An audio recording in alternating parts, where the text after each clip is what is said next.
중고차는 유미카의 이유미입니다. 중고차나 꽃이 필요하신 분들께서는 저희 유미카 이용해 주시면 감사하겠습니다. 네, 오늘도 저희 유미카에 새로운 초대 손님을 모셨는데 정말 입담꾼을 초대했습니다. 본인 소개 좀 해주세요. 네. 안녕하세요. 제 이름은 엄영남이고요. 네. 그 북에서 2010년도에 탈북을 했고 네. 군복무를 한 10년 정도 했습니다. 평양에서 했고요. 지금 여기에서는 제가 석사는 했고요. 어느 대학? 고대요. 고대요? 네. 민족고대. 네. 멋있다. 네, 졸업하고 뭐 회사 생활도 하고 뭐 인권 활동도 하고 지금은 조그맣게 사업체를 운영을 하고 있습니다. 네, 전원주택을 짓는 일을 하고 있어요. 네. 전원주택까지 진짜 다양하게 여러모로 안 해본 일이 없이 다 해본 것 같아요. 어떻게 집까지 갔어요? 제가 또 북한 군에 있을 때 아파트만 10년을 지었던 거라 평양에서 건설만 10년을 했었어요. 총 매고 총 쏜 게 아니라 건설만 하다 그렇죠. 왔습니까? 꽃게망치. 북한식으로 꽃게망치. 땅만 받아왔네요. 그렇죠. 예. 뭐 땅도 파고 아파트도 짓고 뭐 여러 가지 일들을 많이 했었어요. 네. 진짜 그 10년의 세월을 정말 너무 허송 세월을 보낸 게 가슴 아픈데요. 그래도 또 우리 대한민국 와서 그때 고생했던 그 일을 경험 삼아 또 이렇게 건설 일도 하잖아요. 네네. 그렇죠. 돌아놓고 생각해보면 모든 경험은 다 소중한 것 맞습니다. 같아요. 네. 헛된 시간은 없는 것 같습니다. 우리 영남 씨는 고향이 그러면? 고향이 양강도 해산. 네, 양강도 해산 하면 저 또 같은 고향입니다. 그렇군요. 네. 오늘 제가 우리 영남 씨를 초대한 이유는 요즘 남북 관련된 문제, 초긴장 상태로 점점 들어가잖아요. 그렇죠. 뭐 김정은이 저게 지금 망하려고 그런지는 모르겠지만, 빨리 망해야 되긴 하겠지만, 지금 뭐 철도 해체하고 오물 쓰레기 막 삐라 보내고 지금 난리 나잖아요. 왜 쓰레기를 보낸다고 생각하십니까? 일단은 이 오물 쓰레기를 보내는 행위 자체가 북한 역사상 처음 있는 일이거든요. 그러니까 김일성이나 김정일이 때도 뭐 남한에 원래 적대적이긴 했지만 오물까지는 보내진 않았어요. 그러니까 반대로 말하면 그만큼 북한이 막바지에 갔다는 거로 해석이 되는 거고, 그리고 오물 쓰레기를 보낸다는 얘기는 거꾸로 말하면 오물 쓰레기밖에 보낼 수밖에 없으니까 그걸 한다는 거고, 왜냐하면 과거 연평도 포격처럼 군사도발을 했다고 가정을 했을 때 그때의 상황과 지금의 상황은 너무나도 다르거든요. 군사력 차이도 정말 많이 차이 나고 그래서 사실상 오물 쓰레기밖에 대안이 없기 때문에 보내는 게 어찌 보면 북한의 궁색한 처지를 보여주는 거고, 그리고 이거는 조금 큰 범위인데 북한에서 최근에 적대적 두 국가론이라고 해가지고 남한은 다른 나라, 완전 다른 나라라고 적대 국가이고 다른 나라, DMZ를 국경선이라고 이렇게 얘기를 하잖아요. 근데 그러한 일들이 과거의 분단 국가에서 있었던 사례가 있어요. 그게 우리나라의 통일과 가장 비교를 많이 하는 나라가 독일이거든요. 독일이 통일되기 10년 전에 딱 이런 일이 있었어요. 독일은 동부 독일과 서부 독일은 서로 방송을 익스체인지해서 봤어요. 그러니까 TV 방송을 서로 이렇게 바꾸어서 보기도 했네요. 볼 수 있었어요. 근데 그때 당시로서는 동독의 정권이 자신감이 있은 거죠. 우리 국민들은 사상 교육이 잘 돼가지고 서독의 방송 따위에 휘둘리지 않는다 하고 했는데 시간이 지나다 보니까 동독 사람들이 서독의 방송을 너무 좋아하는 거예요. 특히 시사 프로그램. 그러다 보니까 이게 이러다가는 나라가 망하겠다 이렇게 생각을 한 거예요. 위기감을 느낀 거예요. 그래서 궁여지책으로 내온 게 동독 정부가 동독 주민들한테 서독은 지금부터 우리나라 같은 민족이 아니다. 그러면 사람들이 그럼 서독은 어느 나라 민족인데 막 물을 거 아니에요. 그래서 막 고민하다 생각한 것이 서독은 자본주의 사회잖아. 그러니까 자본주의 민족. 우리는 사회주의 사회니까 사회주의 민족이다. 근데 민족의 개념은 사회하고는 관념이 없잖아요. 그러니까 궁여지책으로 그런 얘기를 했었어요. 근데 그게 주민들한테 설득력이 전혀 없죠. 그래서 최근에 김정은이가 최고인민회의라는 걸 최근에 해서 뭐 헌법을 개정을 했다고 했는데 구체적으로 얘기를 못 했어요. 어디에서 무엇이 개정이 됐고 어쩌고 저쩌고 영토조항. 그 얘기인즉은 과거 동서독의 사례보다 더 궁색한 변명이 될 수 있기 때문에 제가 봤을 때는 그거를 뭐 개정을 못했거나 하더라도 공개를 못하는 거예요. 예, 북한 주민들한테 오히려 지탄을 받을 수가 있으니까. 네. 참 안타까운 게 우리 북한 주민들은 그나마 희망이 통일이었는데 그렇죠. 네. 그것마저 이제는 안 하겠다. 네네. 지금 딱 문을 닫아 걸었으니 네네. 진짜 점점 희망이 없는 거죠. 그렇죠.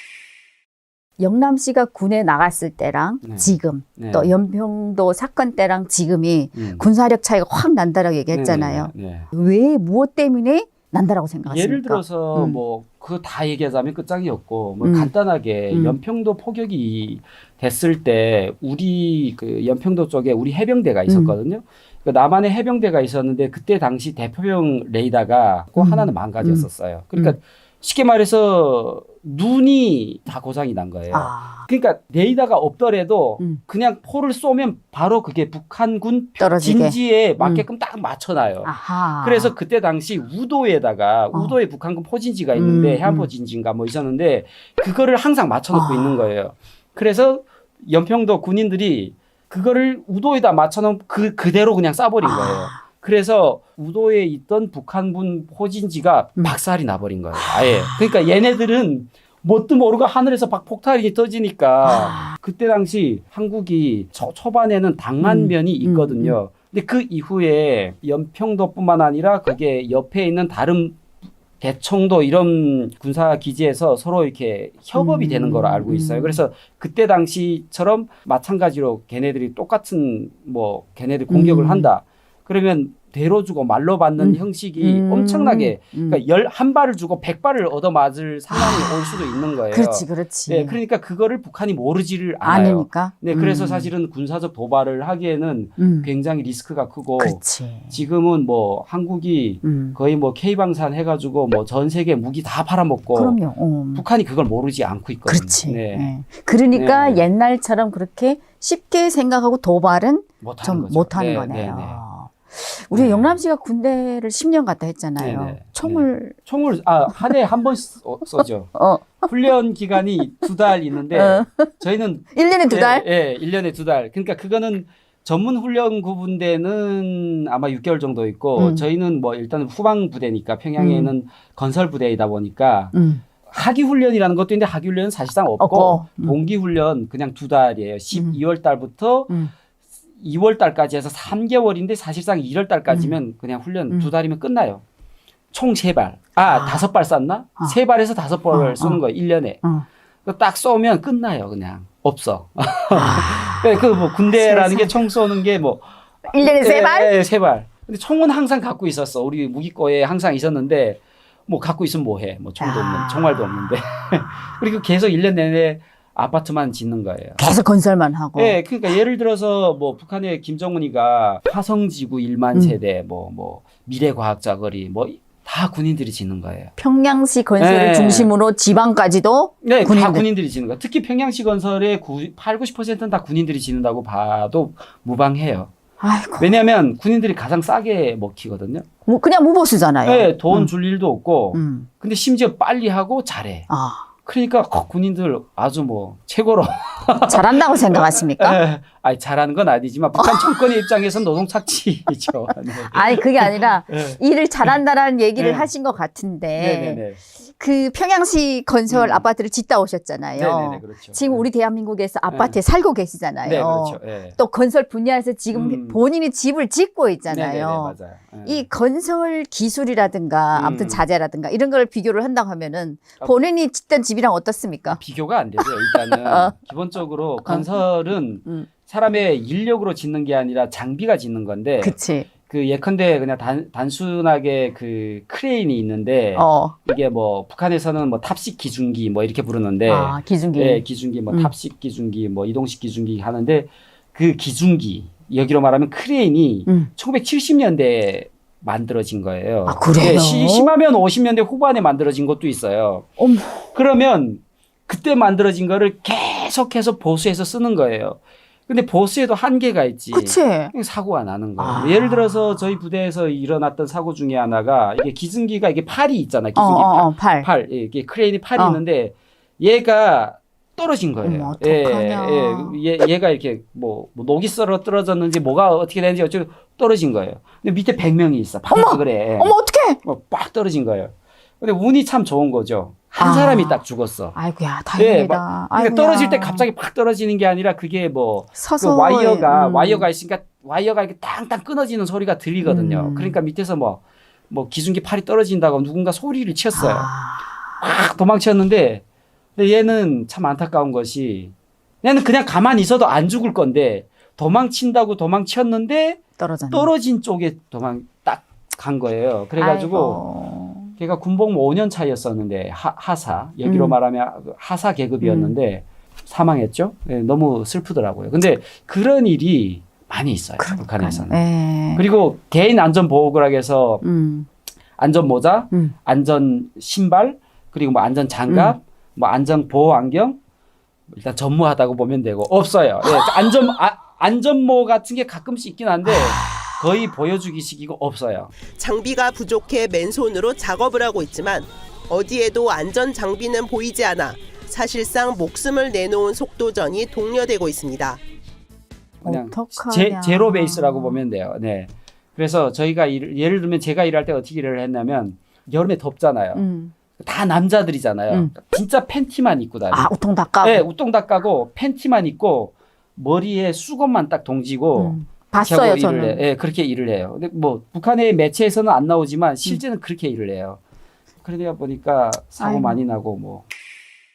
북한 아파트 건설할 때의 그 인원수랑 네네. 우리 대한민국에서도 건설장에 조금 경험이 네네. 있죠. 네, 네. 있죠. 네. 이 인원수만 비교를 한다면 얼마만큼 차이가 있습니까?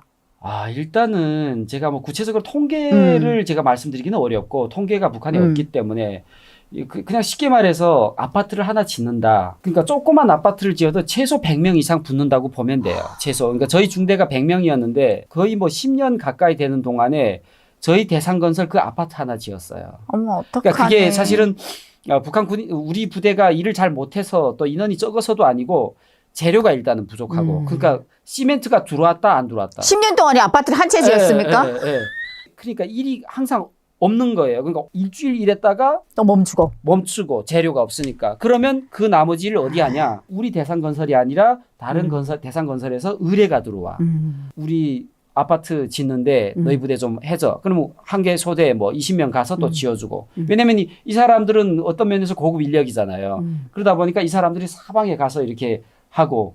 제가 이 얘기를 하는 이유는 북한에 아파트가 하나 지어진다 하면 남한과 단순 비교하기는 굉장히 어렵고 일단은 장비 자체가 일단 게임이 안 되고 속도는 어떤 면에서 맨파워로 그러니까 한국은 장비로 뭐 해서 빨리 짓는다면 한국은 뭐 예를 들면 10명에서 장비 해가지고 뭐 예를 들면 한 달 동안 집을 짓는다. 그러니까 북한도 똑같이 한 달 동안 지을 수 있어. 막 200명에서 한 달 동안 짓는 거예요. 예를 들어서 저희 대상건설 그 아파트가 3일 만에 한 개 층을 올렸어요. 그러니까 습식공사를 3일 만에 올린다라는 거는 어떤 면에서 이게 부실공사일 엄청 수도 있어요. 부실공사죠. 왜냐면 이게 양생이 굳어야 되는데 양생이 그러니까 조금 굳었다면 떼고 하는 거예요. 그러니까 그렇게 해서 계속 올라가면 무너지는 거예요, 집이. 근데 어쨌든 남과 북의 이렇게 그 속도전은 비슷하긴 한데 남한은 장비로 하는 거랑 북한은 사람으로 하는 거고. 저는 딱 한 가지 북한 사람들이 남한보다 잘한다라는 게 있다면 일단은 사람이 하다 보니까 사람의 스킬은 대단해. 미장은 정말 잘해. 네. 쫙쫙쫙쫙. 그러니까 미장을 예를 들면 미장을 그럴 수 한다. 있겠네. 그러니까 미장을 바르잖아요. 정확한 의미로 미장을 바르는 게 아니라 미장을 던져요. 그러니까 미장 몰타를 던져. 그러니까 안 떨어져 하나도. 예. 벽에 촥 떨어지는데 촥 붙겠네요. 네, 그렇게 하고. 그리고 한국인은 어떻게 합니까? 한국은 기본적으로 미장을 많이 안 하고요. 그 인테리어 재료, 엑스테리어 재료, 그러니까 외장 재료를 그냥 맞바로 붙여버리니까 미장이 별로 할 때가 많이 없어요. 그 사람이 하는 일은 거의 안 하고 기계식이네요. 그러니까 대부분은 사실은 옛날에 한국도 7, 80년대 기능대 하게 되면 항상 세계 뭐 1등 했다는 거 아니에요. 네. 손재간이 좋아서. 대한민국에서 집 짓는 거 보시고 많이 놀라셨겠어요. 그렇죠. 그리고 여기는 네미콘을 부르잖아요. 그렇지. 네. 네미콘을 불러서 하는데 네미콘을 부르는데 우리가 그 네미콘 속에 들어간 그리고 여기는 네미콘을 부르잖아요. 그렇지. 네. 우리가 그 네미콘 속에 들어간 시멘트가 비율이 얼마고 모래가 얼마고 골재가 얼마고 이거 알 필요가 없어요. 뭐 케미컬이 얼마 들어가고. 왜냐하면 네미콘 업체에서 걔네들이 그냥 가져오는 거 부으면 돼요. 근데 북한은 그걸 사람이 만들어야 돼. 비율을. 네, 그래서 그거는 어찌 보면 아까도 제가 말했지만 맨파워는 좋다고. 북한은 그 비율을 다 알아야 돼요. 뭐 기초 같은 경우는 1대3 비율이고 벽체는 1대7이고 뭐 3층 이상 다 다르구만. 네, 그 비율이 다 있어요. 근데 그거를 한국 건축업계에 종사하는 사람들은 알 이유가 없어요. 그렇죠. 네. 다 해서 네미콘 업체 나오는데. 사람들이 알아야 돼요. 근데 북한은 그거를 사람이 만드니까 그걸 알아야 돼요. 그러니까 그거는 어찌 보면 의도치 않았지만 그런 능력이 있다 보니 사실은 그런 게 제가 사업에 도움이 돼요. 네, 사실은. 네. 그 또 요즘에 또 북한군이 지금 우크라이나 전쟁 이쪽에도 많이 지금 파병으로 나가고 이러잖아요.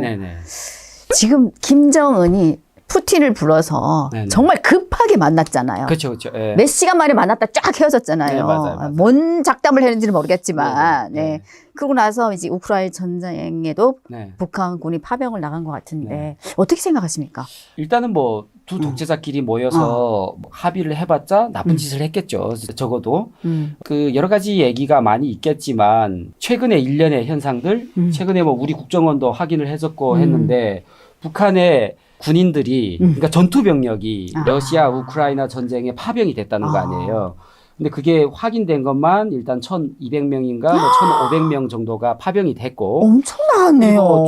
추후로 18,000명인가 2만 명 정도의 추가 병력이 파병될 거로 예상을 한다요. 그러니까 이게 사실 엄청난 인원이 가는 거예요. 근데 제가 그걸 보고 북한에 그 폭풍군단이라는 부대가 이동을 했다고 하더라고요. 근데 이게 폭풍군단을 보게 되면 우리 북한에 있을 제가 군복무할 때도 폭풍군단은 정말 회피 대상 1위 부대였어요. 그러니까 너무 힘들지만 먹을 거는 1도 없고 그리고 가장 힘없는 사람들이 가는 곳이에요. 막바지 군인들이네. 한국 언론에는 뭐 특수부대라고 하는데 그 사람들이 특수부대가 아닌 것이 아이고야. 그 사람들이 특수부대라고 해서 막 그 언론에서 나오는 막 휘식 나는 거 아니고 뭐 부수고 막 이렇게 차력소처럼 이렇게 그런 사람들이 아니에요. 그러니까 실제 그런 사람들은 북한의 특수부대 속에 특수부대 몇 명 있고 대부분은 그냥 일반 보병이나 비슷한 건데 그냥 훈련을 빡세게 좀 시킬 뿐이고 되게 뭐 그렇게 대단한 능력을 가진 사람들이 아니고 뭐 예를 들어서 뭐 저희가 군복무 할 때 저희 부대랑 옆에 특수부대하고 한번 싸움이 붙었어요. 군대끼리 많이 싸워요. 그렇죠. 맞아요. 걔네들이 박살이 나버렸어요. 그러니까 제가 자랑하는 게 아니라 경보대대랑 건설부대랑 붙었는데 건설 쪽이 이겼습니까? 네, 박살이 났어요. 진짜로. 이게 북한의 건설부대는 유명한 것이 워낙 그 설치고 많이 다녀가지고 김정일이도 알 정도로 김정일이가 뭐라고 했냐면 북한의 뭐 500공일 건설여단은 우리나라 그 경보병 여단보다 더 대단하다고. 그러니까 쉽게 말해서 저는 지금 무슨 생각을 하냐면 총든 군인과 건설 노동자가 붙었는데 노동자가 이겼다라는 거잖아요. 그럼 앞서 지금 저기 우크라이나 파병군이 북한 군인들이 나갔은 그 부대가 특수부대? 네, 특수부대인데 그 사람들의 실제 특수하지 않은 특수부대고 굉장히 노동자, 농민의 자식들이 간 거고요. 힘없는 사람들이 간 거고 그리고 그 부대가 옛날에 소위 108 부대라고 불렀었는데 지금은 명칭이 개편이 됐어요. 저 군인 때 그 부대를 뭐라고 했냐면 배고파 부대라고 했었어요. 배고파 맞네. 108 부대를 우리가 조롱을 한 거죠. 그러니까 그 정도로 열악한 부대예요. 아이고야. 그러니까 그 사람들은 지금 저기 러시아 우크라이나 가가지고 아직 지금 실전으로 싸운 거는 아직 싸우진 않은 것 같아요. 대기 정도? 네, 대기 정도니까. 우크라이나군을 지원하고 있는 리투아니아 비영리기구 블루옐로가 현지 시간 지난 25일 러시아 쿠르스크에서 우크라이나군과 북한군의 교전이 벌어졌다고 주장했습니다. 이들은 북한군이 한 명 빼고 전부 사망했고 지금은 아주 좋을 거예요. 왜냐하면 북한 군인들이 북한에 있을 때도 전쟁이라도 확 일어났으면 좋겠다. 나중에는 죽더라도 잘 입고 잘 먹자라는 게 북한 군인들에게 슬픈 현실인데 지금 딱 그 상황이 된 거예요. 그래서 지금 현재로서는 굉장히 아주 흥분되어 있고 어찌 보면 업되어 있을 거예요. 근데 이제 전쟁이 딱 일어나서 전투장에서 막 자기 동료 군인들이 막 총 맞아 죽고 술탄 맞아 죽고 뭐 하늘에서 뭐 그 집속탄이라는 게 있거든요. 이게 막 한 발이 터지면 축구장 3개를 막 초토화시키고 그 하이마스가 지금 우크라이나에 있잖아요. 거기 하나 쳐맞으면 그냥 한 개 부대가 전멸하는 거예요. 그래서 만일 그런 거를 직접 겪어보면 현타가 오겠죠. 우리가 너무 슬프고 사실은 그래서 저는 우리나라 그 외교 안보 당국에서 대북 방송을 우크라이나 전쟁에 보내야 된다라고 저는 얘기를 해요. 진짜 설득력 있는 이야기다. 왜냐하면 그때 그 북한에 지금 러시아에 파견된 그 폭풍군단 애들이 2030 세대거든요. 그러니까 정확히 말하면 20대 중반 미만 애들이거든요. 그렇죠. 네. 그러니까 항상 다 한류를 그렇죠. 접해본 애들이고 그리고 그 어떤 자유에 대한 갈망도 있고 특히나 한국 물건을 너무 좋아하는 사람들이에요. 그렇죠. 네. 그런데 그게 우리나라 국군 심리전단 요원들이 하는 어떤 그 이동용 방송 차량 그거 지원하고 그리고 기술 지원 같은 거 한글 뭐 예를 들면 자유의 소리 방송 같은 거를 컨텐츠를 제공을 하고 그리고 우리 탈북민 단체들이 대북 방송하는 사람도 많거든요. 네, 그쵸. 그런 사람들이 기술 자문으로 갈 수도 있어요. 그렇게 해가지고 자문을 해서 우크라이나 군이 그것을 제대로 활용하면 북한 군인들은 내가 봤을 때 싸우지 않고 다 넘어올 확률이 높아요. 안 싸우죠. 네네. 왜 목숨을 겁니까? 부디 한국에서 무기를 지원하지 않더라도 대북 방송 콘텐츠를 그대로 우크라이나 전쟁에 적용을 하면 이거는 정말 알아서 우리 편이 되네요. 이게 그 사자성어의 부전이승이라는 말이 있거든요. 싸우지 않고 이긴다. 북한에서는 비전이승이라고 하는데 싸우지 않고 이길 수 있다고 저는 생각을 해요. 그래서 그러면은 지금 김정은이 러시아에다가 북한군을 지금 투입시켰잖아요. 네네네네. 돈을 받고. 그렇죠. 네. 제가 알고 있기로는 그게 확실치는 않는데 러시아 군인들한테 주는 월급이 280만 원 정도 하나로 된대요. 용병들한테는 그 이상을 준다고 하니 그래서 전문가들이 추정치로는 적게는 300만 원에서 한화, 300만 원에서 500만 원 1인당 그렇게 돈을 지급할 것으로 추정을 해요. 그런데 그 돈이 만일 지급이 된다 하면 본인한테 안 가죠. 1달러도 안 가죠. 당연히. 안 가고 다 북한 군인들한테 북한 김정은 정권한테 바로 갈 건데 저는 그런 내용 자체도 우리 대북 방송으로 러우 전쟁에 대북 심리 전단 하듯이 그렇게 알려줄 필요가 있고 그리고 우리 DMZ에서도 알려줄 필요가 있다고 봐요. 맞아요. DMZ에서도 알려줄게요. 근데 그거를 알려주면 어떤 현상이 일어나냐면 아마 북한 내부에서 북한 주민들이 어차피 북한 모든 부모들은 다 자기 자녀를 그렇죠. 군대에 내보냈다. 그럼 주민 반발이 있을 거란 말이에요. 그러면 그 주민 반발을 무마하기 위해서 그 돈의 일부 또 내지는 상당 부분을 북한 주민들한테 줄 수도 있어요. 네, 저는 그렇게 되더라도 어찌 보면 북한 인권의 조그마한 발전이라고 보거든요. 맞는 말씀이네요. 사실은. 그래서 어떤 소프트웨어 파워, 특히 한류의 파워는 굉장히 크다고 저는 봐요. 그러니까 결국에는 김정은이 외화벌이를 위해서 외화벌이 수단으로 지금 또 군인을 이렇게 파병에 내보낸 거잖아요. 네, 그렇죠. 이 북한 부모님들이 내 자식을 가지고 장사를 하는 거잖아요. 그렇죠. 이거를 알려만 준다면 우리 대북 방송으로 이게 굉장한 북한 주민들을 흔들 수 있는 기회네요. 그렇죠. 엄청난 기회죠. 왜냐하면 이게 왜 더구나 흔들 수 있는 기회냐면 북한 부모들이 내 자녀가 군대에 나간 건 알지만 정확히 어느 부대에 나간 거를 아는 사람도 있고 모르는 사람들도 있죠. 많고 또 안다 할지라도 북한 내부에서 군인들을 예를 들면 폭풍군단이면 폭풍군단 군인들을 저기 뭐 러우 전쟁에 파견을 했다. 아니면 무슨 평양시 군대를 파견했다. 이렇게 알려 안 주기 때문에 모르죠. 지금 나가는지 안 나가는지도 모르네. 일단은 내 자녀가 군대에 나갔다 하면 모든 부모들은 다 내 자녀가 전쟁터에 끌려 나간 거로 생각을 한단 말이에요. 그러면 모든 북한 부모들은 북한 정권에 대한 불만이 있죠. 이게 있는 정도가 아니라 엄청나게 있는 거예요. 내 자녀만큼은 내가 지키고 그쵸. 싶은데 그거를 목숨값으로 돈도 안 주고 명분도 없는 전쟁에서 죽임당한다? 엄청난 일이 그렇죠. 되는 거예요. 그래서 저는 우리 국군 심리전단이나 그리고 뭐 우리나라 뭐 외교안보 당국 이런 사람들이 어떤 대북 방송이나 이런 컨텐츠를 잘 활용할 이 기회에 잘 활용할 필요가 있다고 봐요. 저는. 그러면은 이게 개인적인 질문인데 네. 북한이 망한다고 생각한 적? 어떤 독재 국가도 영원히 갔던 적은 없고요. 없어요. 저는 네. 당연히 망한다고 생각을 해요. 다만 그 시점이 언제일 것인가. 그리고 저는 이건 약간 역설에 관한 역설적인 얘기인데 북한 정권이 망하는 것을 어떤 면에서 가장 가속화하는 주체 중에 하나가 김정은이라고 봐요. 역설적으로.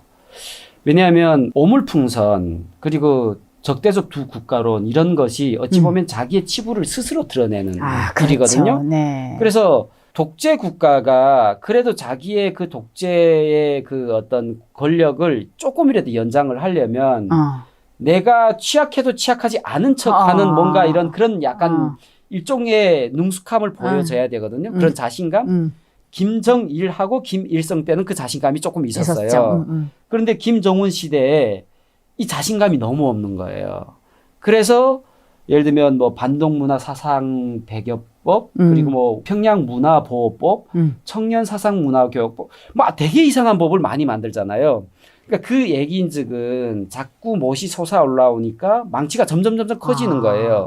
근데 그게 한계가 있는 거고 그리고 오물풍선 같은 것도 자기들의 입장에서는 최선이라고 보지만 그 오물풍선을 통해서 남남 갈등을 유발을 해서 남한 사회 내에 남남 갈등을 유발해서 탈북자 단체나 어떤 대북 전단지를 보내는 단체들이 못하게 하려는 의도가 있는데 오히려 남한의 대부분의 여론은 엄청 북한을 안 좋게 보거든요. 그것 때문에. 그렇죠. 네. 네.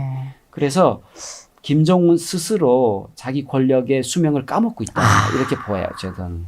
그 쓰레기를 뒤져보니까 정말 별의별난 게 다 나와서 예, 뭐 무슨 변도 보내고 하는데 북한 주민들이 그 쓰레기도 정말 귀하잖아요, 사실은. 뭐 버리는 게 없잖아요. 정확히 말하면 쓰레기가 없다고 없죠. 봐야죠. 네. 다 불태니까. 네.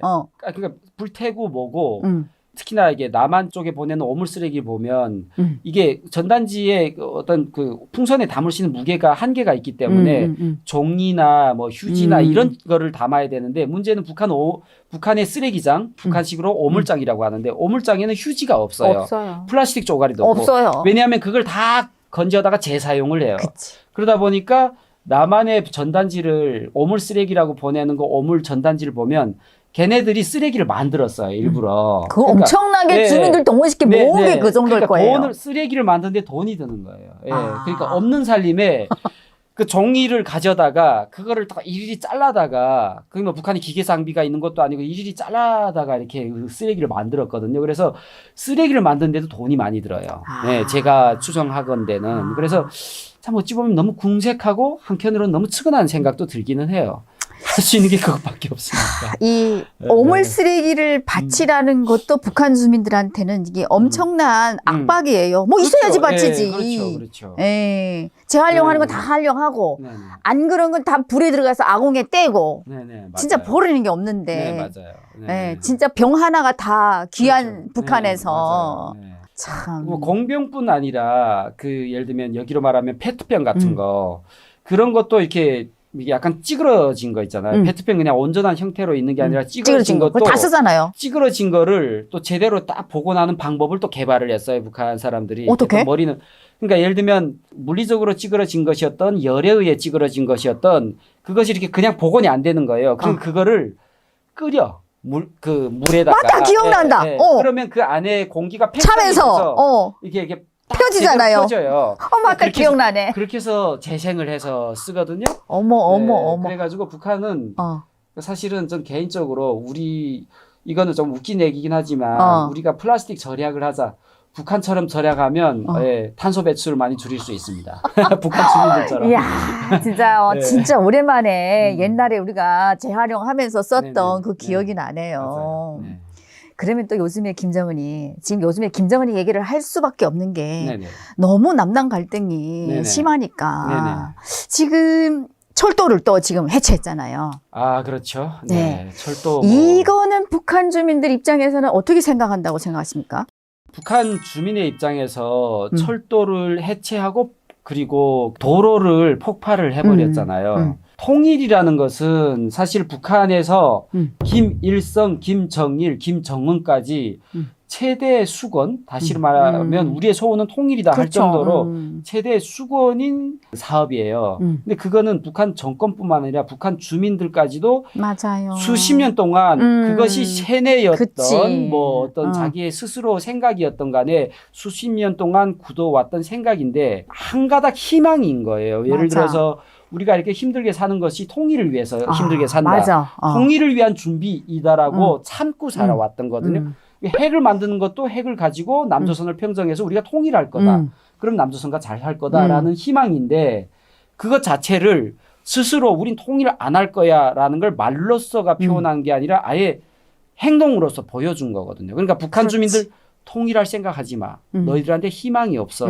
라고 얘기를 하는 거거든요. 아예 그냥 싹을 잘라버리는 거예요. 그래서 의외로 북한에서 그 폭발했다라는 거를 노동신문에 그냥 잠깐 나왔다가 TV에도 별로 안 나왔고 대대적으로 광고를 안 했어요. 안 했구나. 옛날에는 개성공단에 있는 남북 연락사무실을 맞아요. 폭발을 한 걸 보도요. 그러니까 북한식으로 말하면 북한의 보도. 그러니까 뉴스. TV에서도 나왔고 그리고 노동신문에도 나왔고 그거를 뭐 거의 강연 제강처럼 딱 아래 하부 말단까지 다 포치를 해서 남조선 이렇게 나쁜 놈들이고 막 엄청나게 했거든요. 그거를 했는데 이번에는 그 폭파한 것도 그날로 한 것도 아니고 그 다음 날인가 그 다음 날에 노동신문에 잠깐 얘기했고 싹 다. 예, 뭐 영상으로도 별로 없고 왜냐하면 지들도 아는 거예요. 이렇게 하는 것이 주민들한테 오히려 반발을 산다라는 거를 자기 스스로도 아는 거예요. 그래서 딜레마인 거예요. 사실 북한 정권의 입장에서도.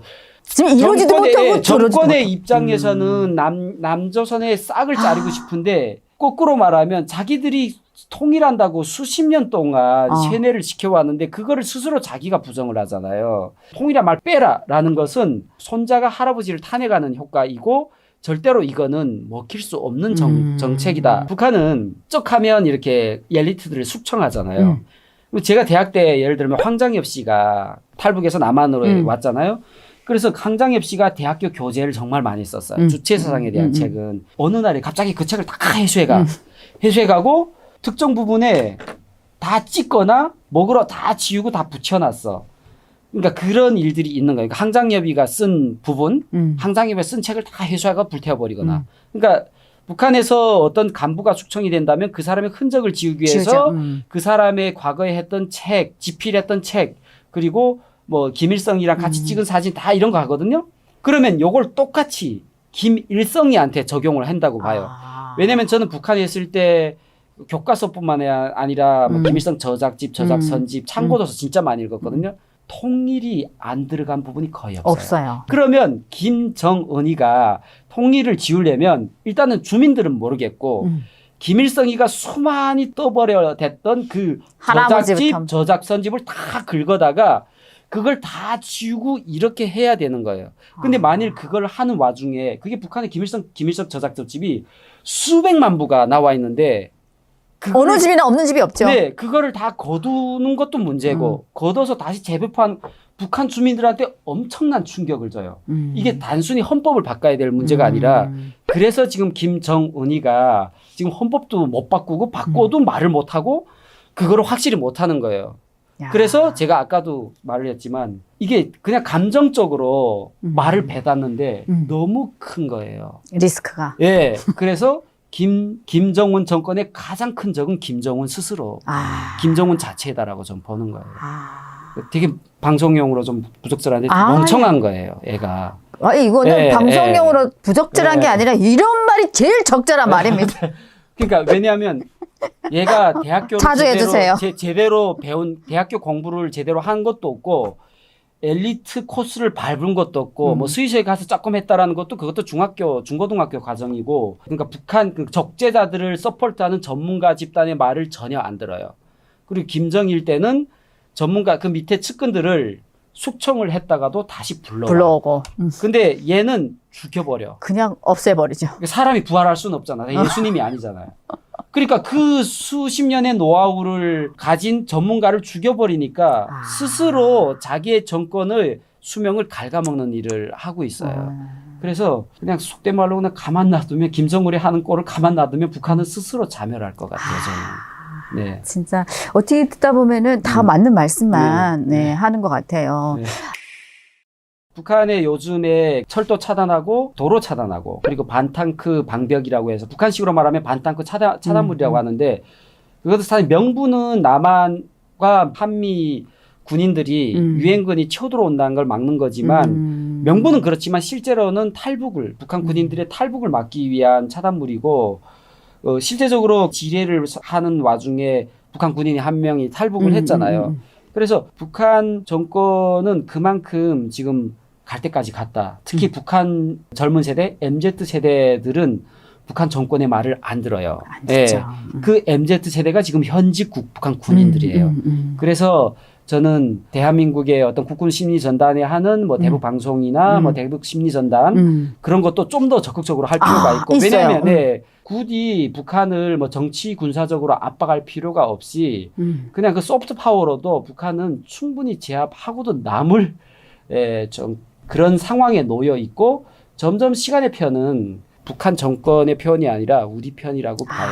네. 맞습니다. 네. 저는 좀 개인적인 생각인데 이번에 우리 네. 국군의 날 우리 대한민국에서 네. 막 무기가 엄청나게 네, 예, 나왔잖아요. 네네. 이런 영상들을 네네. 북한 군에 네네. 먼저 딱 배포를 네. 계속적으로 시키면은 네네. 알아서 겁이 질려서 네. 뻗지 않을까. 뭐 저는 충분히 좋은 생각이라고 생각을 해요. 그런 네, 무기를 네, 본 적이 네. 없을 거 아니에요, 북한 군인들은. 그러니까 북한 군인, 그러니까 제가 군에 있을 때 적군학이라고 가르쳐 준 게 있어요. 네, 남한의 뭐 군사칭호는 어떻게 됐고 뭐 그런 게 있어요. 적군학이 있어요. 그러니까 제가 건설부대에 있었지만 배울 건 다 배웠어요. 근데 거기에 보면 뭐 남한의 군사 체계나 이런 거는 있지만 무기가 구체적으로 뭐가 있는지를 뭐 안 가르쳐져요. 안 알려주죠. 네, 그리고 정확히 말해서 남한은 괴뢰군이기 때문에 그 괴뢰라는 건 호수아비란 뜻이잖아요. 그러니까 미군만 속된 말로 사람 취급을 하고 남한은 괴뢰군이기 때문에 그냥 하면 남한은 그냥 알아서 그냥 쓰러지는 그런 정도의 거로 이렇게 북한 군인들한테 얘기를 해주고 호수아비라고. 네, 호수아비다 이렇게 얘기를 해줘요. 근데 예를 들어서 그 국군의 날에 보이는 그런 행사들 그리고 뭐 현무5 같은 게 탄두 무게만 8톤이라는 거 아니에요. 근데 걔가 지하 핵시설 그러니까 쉽게 말해서 지하 100m에 있는 지하 콘크리트 100m를 뚫는다는 거예요. 김정은이가 아무리 밑에 숨어도 다 뚫어버리죠. 네. 죽는 거예요. 그러니까 그런 거는 김정은한테는 확실히 무서운 무기가 될 수 있을 것 같고 그 구체적인 재원까지는 아니더라도 그 영상 그 자체만 그치. 북한 군인들한테 보여줘도 아 남한군이 이렇게 대단했어? 라는 그치. 것 자체가 엄청나게 충격이었을 거예요. 맞습니다. 네, 그래서 결국은 싸움이라는 것도 사람이 하는 거고 요즘에 아무리 AI고 로봇이고 하더라도 그 AI와 로봇을 움직이는 것도 결국은 사람이기 때문에 그 사람의 마음을 파고드는 것이 가장 확실하게 적을 제압하는 방법이라고 저는 보거든요. 그래서 한국은 그런 의미에서 굉장히 큰 우위에 있기 때문에 그렇죠. 네. 저는 남한 정부가 조금만 뭐 대북 방송이나 대북 심리 TV 전단을 하는 데서 조금 적극적으로 네. 외교 안보에 큰 리스크가 없을 정도로 적극적으로 하면 북한 정권이 정말 가속도적으로 빨리 무너질 거라고 저는 봐요.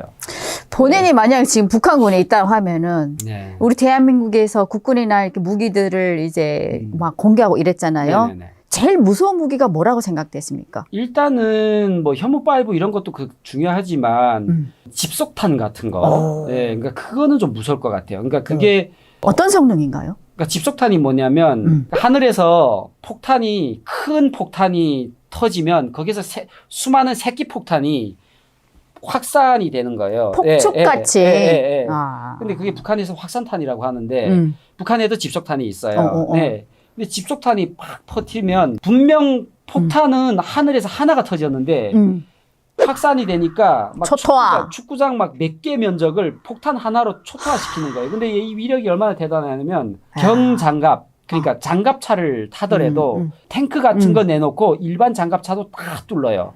그러니까 그런 장갑차가 뚫릴 정도니 뭐 사람은 뭐 더 말할 여지가 없죠. 그러니까 엄청 이게 살인적인 무기예요. 그래서 그런 무기가 굉장히 저는 좀 두려울 것 같아요. 북한의 솔직히 연평해전을 할 때도 이게 뭐 언론에 잘 나오진 않은 얘기인데 집속탄이 터졌다는 거 아니에요, 꼭대기에서. 아, 진짜로? 네, 그러니까 집속탄 같은 그 포탄이 들어갔다는 거예요. 근데 그게 하늘에서 팍 터지다 보니까 그래서 북한 군인들이 많이 죽었다는 거예요. 그래서 실제 그때 살아남은 북한 군인들의 증언에 따르면 자기들은 왜 충격을 받았냐면 북한은 평생 10년 동안 군복만 해서 남한은 허접 쓰레기다, 속된 말로.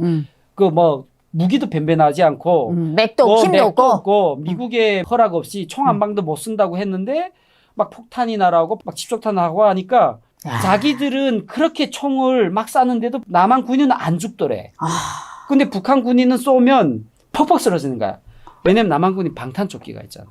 네. 그래서 쐈는데 안 죽었구만. 그 어지간한 파편에 맞아도 안 죽는 안 거예요. 죽지. 근데 지들은 조금만 쏴도 다 죽고. 그 집속탄이 터져가지고 많이 다쳐가지고 그 사람들이 그때 살아남은 사람들이 그 증언하는 거에 따르면 북한 내부에서는 얘기가 터지진 않았지만 군대 내에서는 많이 이렇게 아름아름 그 정작 쌓아봤더니 뭐 게임이 안 된다. 예, 게임이 안 된다. 쐈는데 안 죽더라. 예, 안 죽고 일단은 그리고 북한에서 전투준비라고 그러거든요. 전투준비하면 다 가판 위로 올라오는데 남한은 전투준비하면 다 가판 속으로 들어가더래. 그러니까 이게 무기가 자동화돼 있다 보니까 맞네. 밑에서 또 들어가더라도 위에 노출된 가판이라도 이렇게 다 이렇게 방탄이 돼 있는 그런 데 있다 보니까 숨어서 쏘는 거예요. 그러다 보니까 아무리 쏴도 남한 군인이 죽지를 않는 거예요. 예. 근데 그러면 네, 궁금한 네, 게 왜 죽지 않을까라는 생각은 안 해봤을까요? 그러니까 방탄조끼를 입었다고 생각을 못하는. 그래서 북한 군인들도 그 방탄조끼를 입었다는 게 다 소문이 났대요. 그래서 북한 군인들이 가장 가지고 싶은 아이템 중에 하나가 방탄조끼래요. 방탄조끼다. 근데 북한 군인들은 거의 방탄조끼를 지급받은 사례가 없고 특수부대 중에서 특수한 사람들만 그것도 자기 거가 아니라 돌려가면서 방탄조끼를 입는 거로 저는 알고 있거든요. 아이고. 예, 그래서 북한의 열병식이라 그러죠. 군사 퍼레이드에 막 방탄조끼 입고 막 나오잖아요. 그건 진짜 그 중국에서 공수를 해다가 딱 보여줄 때만 하는 거고 실제 북한 군인들한테 지급되는 보급품은 아니에요. 아이고야. 그래서 북한군이 전쟁이 일어나면 남한 무기 중에 무서운 게 집속탄하고 그리고 가장 갖고 싶은 거 방탄조끼 그리고 뭐 혐오5는 사실은 뭐 저기 김정은이가 무서워하겠죠. 그렇지. 어디든가 숨어도 뚫으니까. 네네. 그리고 뭐 비행기, 그러니까 항공전력은 북한이 게임이 안 된다라는 거를 알죠. 북한이 이미 알고 있어요. 그래서 계속 갱도 뭐 땅 파고 들어가 있잖아요.